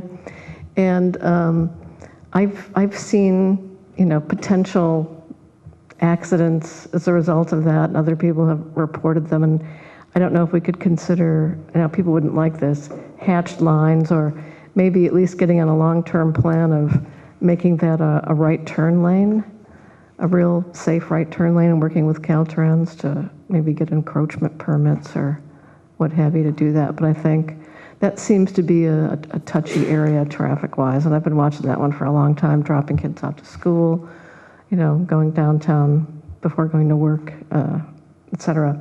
Then I had one request from citizens on Seymour for a sign, a dead-end sign, or a no-access sign. It's for that final stretch after 2nd Avenue. Lots of times people think they can go all the way to the beach, and so go all the way to the cul-de-sac and turn around. And so lots of times kids are playing out there, people are playing catch, and beach traffic is going down to the end of Seymour thinking they can somehow cut through. They said, can we please have a dead-end sign? So I just wanted to bring that up. And then on the CIP, as a result of our strategic plan meeting, it talked about Poplar Beach access. And I just wanted to confirm that that's maybe repairing the access down to the beach itself from the parking lot. That's really taken a lot of erosion damage. And you and I spoke about that at the strategic plan retreat. I don't know if we have, if that's what that refers to. It's on here as item V. Okay. Yeah. All right. And I guess we'll be dealing with things like whether or not we want increased trash pickup or whatever when the waste services agreement comes forward, as opposed to right now. Just wanted to confirm that. And then we also talked about having a workshop to revisit this issue of sidewalk, liability, and I'm assuming if we want to go there, that could be have budget implications in the future. We have it tentatively scheduled for the next council meeting. Oh, okay. Good. Other than that, it looks like it's pretty complete. I think it would be nice to have coffee or hot water and cookies at city council meetings. Just a little bit out of our council budget. Make it a little more homey. Chocolate. Chocolate. Yeah, that would be good. But Very readable budget. Thank you, staff. I think after tonight, maybe brandy. Brandy would be good. Yep. We took that out of the ordinance. It used to be, they used to have breaks for that. Brandy in the coffee. Yeah. So, but that's kind of it for me, I think. Okay, and I thank council for their comments on this, and of course, if we have more, we can send them in to you. Just a couple of things, and these are smaller, and I do support the streets and the road continuous paving of that. That's everybody's happy with nice roads, and thank you for the work at Councilmember Penrose's suggestion for the increased access and translation of people. And just a couple of smaller items, and these are more on the social side, under kind of like safety and emergency preparedness. Our local radio station, KHMB, can be a great source in the event of a power outage, but they need to keep the power on. And they would like a generator, a specific model I can send you. And they were looking for about 1,500. We may be able, with our purchasing power, be able to get it a little less expensive, but there's a particular model. So if the power goes out, they're still on the air and they can still broadcast, which they're broadcasting in FM now as well. And Village of the Coast Side, I think we're all on their email. They're the advocacy group for our residents to age in place. They're doing a lot of work. They want to launch next January, but they could use a little seed money. So I'd like to suggest throwing about $1,000 into them. I can send you more money and more information on the village. San Carlos, Belmont, and Redwood City are launching in July their village program, and it's just an advocacy group for our senior residents to age in place. Village, it's called Village of the Coast Side. They have a website, villageofthecoastside.org. And so right now they've just kind of put money in a pot, but you know, they'd like us to be a member or a partner. And you know, $1,000 they'd be ecstatic to get that going. And also, because they have sustained this on their own for so many years while we couldn't, is the Sister City program with Japan. We do have families and students that are coming back and forth, and you know, for the last 6-7 years, we have not been able to provide any funds for them. So I'd like to put a line item of $5,000 in the Sister City program. And I can give you more information on that, and Councilmember Penrose is on the committee now, so we can get more information for you on that as well. And a couple other things, but I'm willing to do some groundwork on this, as I did before with bicycle racks. Some more benches on Main Street, and I just say from the length of Main Street. And this is, you know, as we have some of our seniors are moving into the new buildings, and they like to walk downtown or to the library of that, and sometimes they need a little pause to sit before they go. So, you know, and the senior community is willing to kind of look to see where those opportunities are. And I can get some private funding for benches too, but if we could put in a little money for some bike racks and benches, I'd appreciate that. I think the idea of a backup generator for KHMB is a good idea. They've also expressed interest in some sort of system that would allow people who are coming up over the hill to, you know, get information. You know, you had little signs on the side of the highway, tune in for event information, or, you know, to direct people to downtown. And I think they need some sort of a repeater up at the top of the hill. I'm not sure exactly what the equipment is, but it would be something where, you know, people can tune in, you know, as they're climbing the hill, and maybe you have ads, business ads, you know, turn left on Main Street, you know, when you get to the first signal. I don't know. I think it could be useful, and we've seen them in many tourist areas. So as opposed to just Highway 1, maybe something on Highway 92 that would. I just want to make sure I understand it. This is for directional information via radio? Is that Yeah, what it's you're like a talking radio about? transmitter or something. Okay. There are easement issues, of course. It would be in the unincorporated area, probably someplace up on the But top I of just the wanted to hill. understand what you were, Yeah. that's what you were suggesting, okay. Right. Well, I had one last question. So Is there something in here I missed, a budget for the Chamber of Commerce? No, you did not miss it. It's not in there. It will be coming back as part of the proposed budget, yes. Yeah. And so I have some other items I'm considering. I guess I want to share them separately. I still want to think through a few things, so I'll add those in. But as if council members come up with any other items, they can send them in to you, small items, not giant ones? Very soon. Was that? Yeah, yes, but we need to very quickly, okay. yeah, so we can program it in. But yeah. don't spring a $200,000-$300,000 thing on you. Yeah. Come on. Don't put handcuffs on me. That's how All we right. charge these statements, right? We're making money? No. Does anyone have any other comments on this? Great job, staff. Yes, they did do a great job. And thank you all for each of your presentations tonight. That was great to see each of you highlighted on all of this. And so may I ask, with the policy direction, is there consensus about going this direction and building this into the proposed budget? Or would you like to take these one at a time to make sure that we have consensus on that? So I heard consensus, unless someone nods differently. I also heard some additional items for consideration. Yes. Yeah, I think we're, okay. You're in the right direction, so thank you. This was good, and we'll come back to this in May. Correct, all right. And with that, we'll adjourn. Happy St. Patrick's Day to everyone. I have a question. Isn't there time for Public Works? We get 3 minutes? You missed that opportunity, but come and talk to one of us. When the meeting's done, we'd be happy to talk to our Public Works. You can talk to me if you want. Talk to Alex.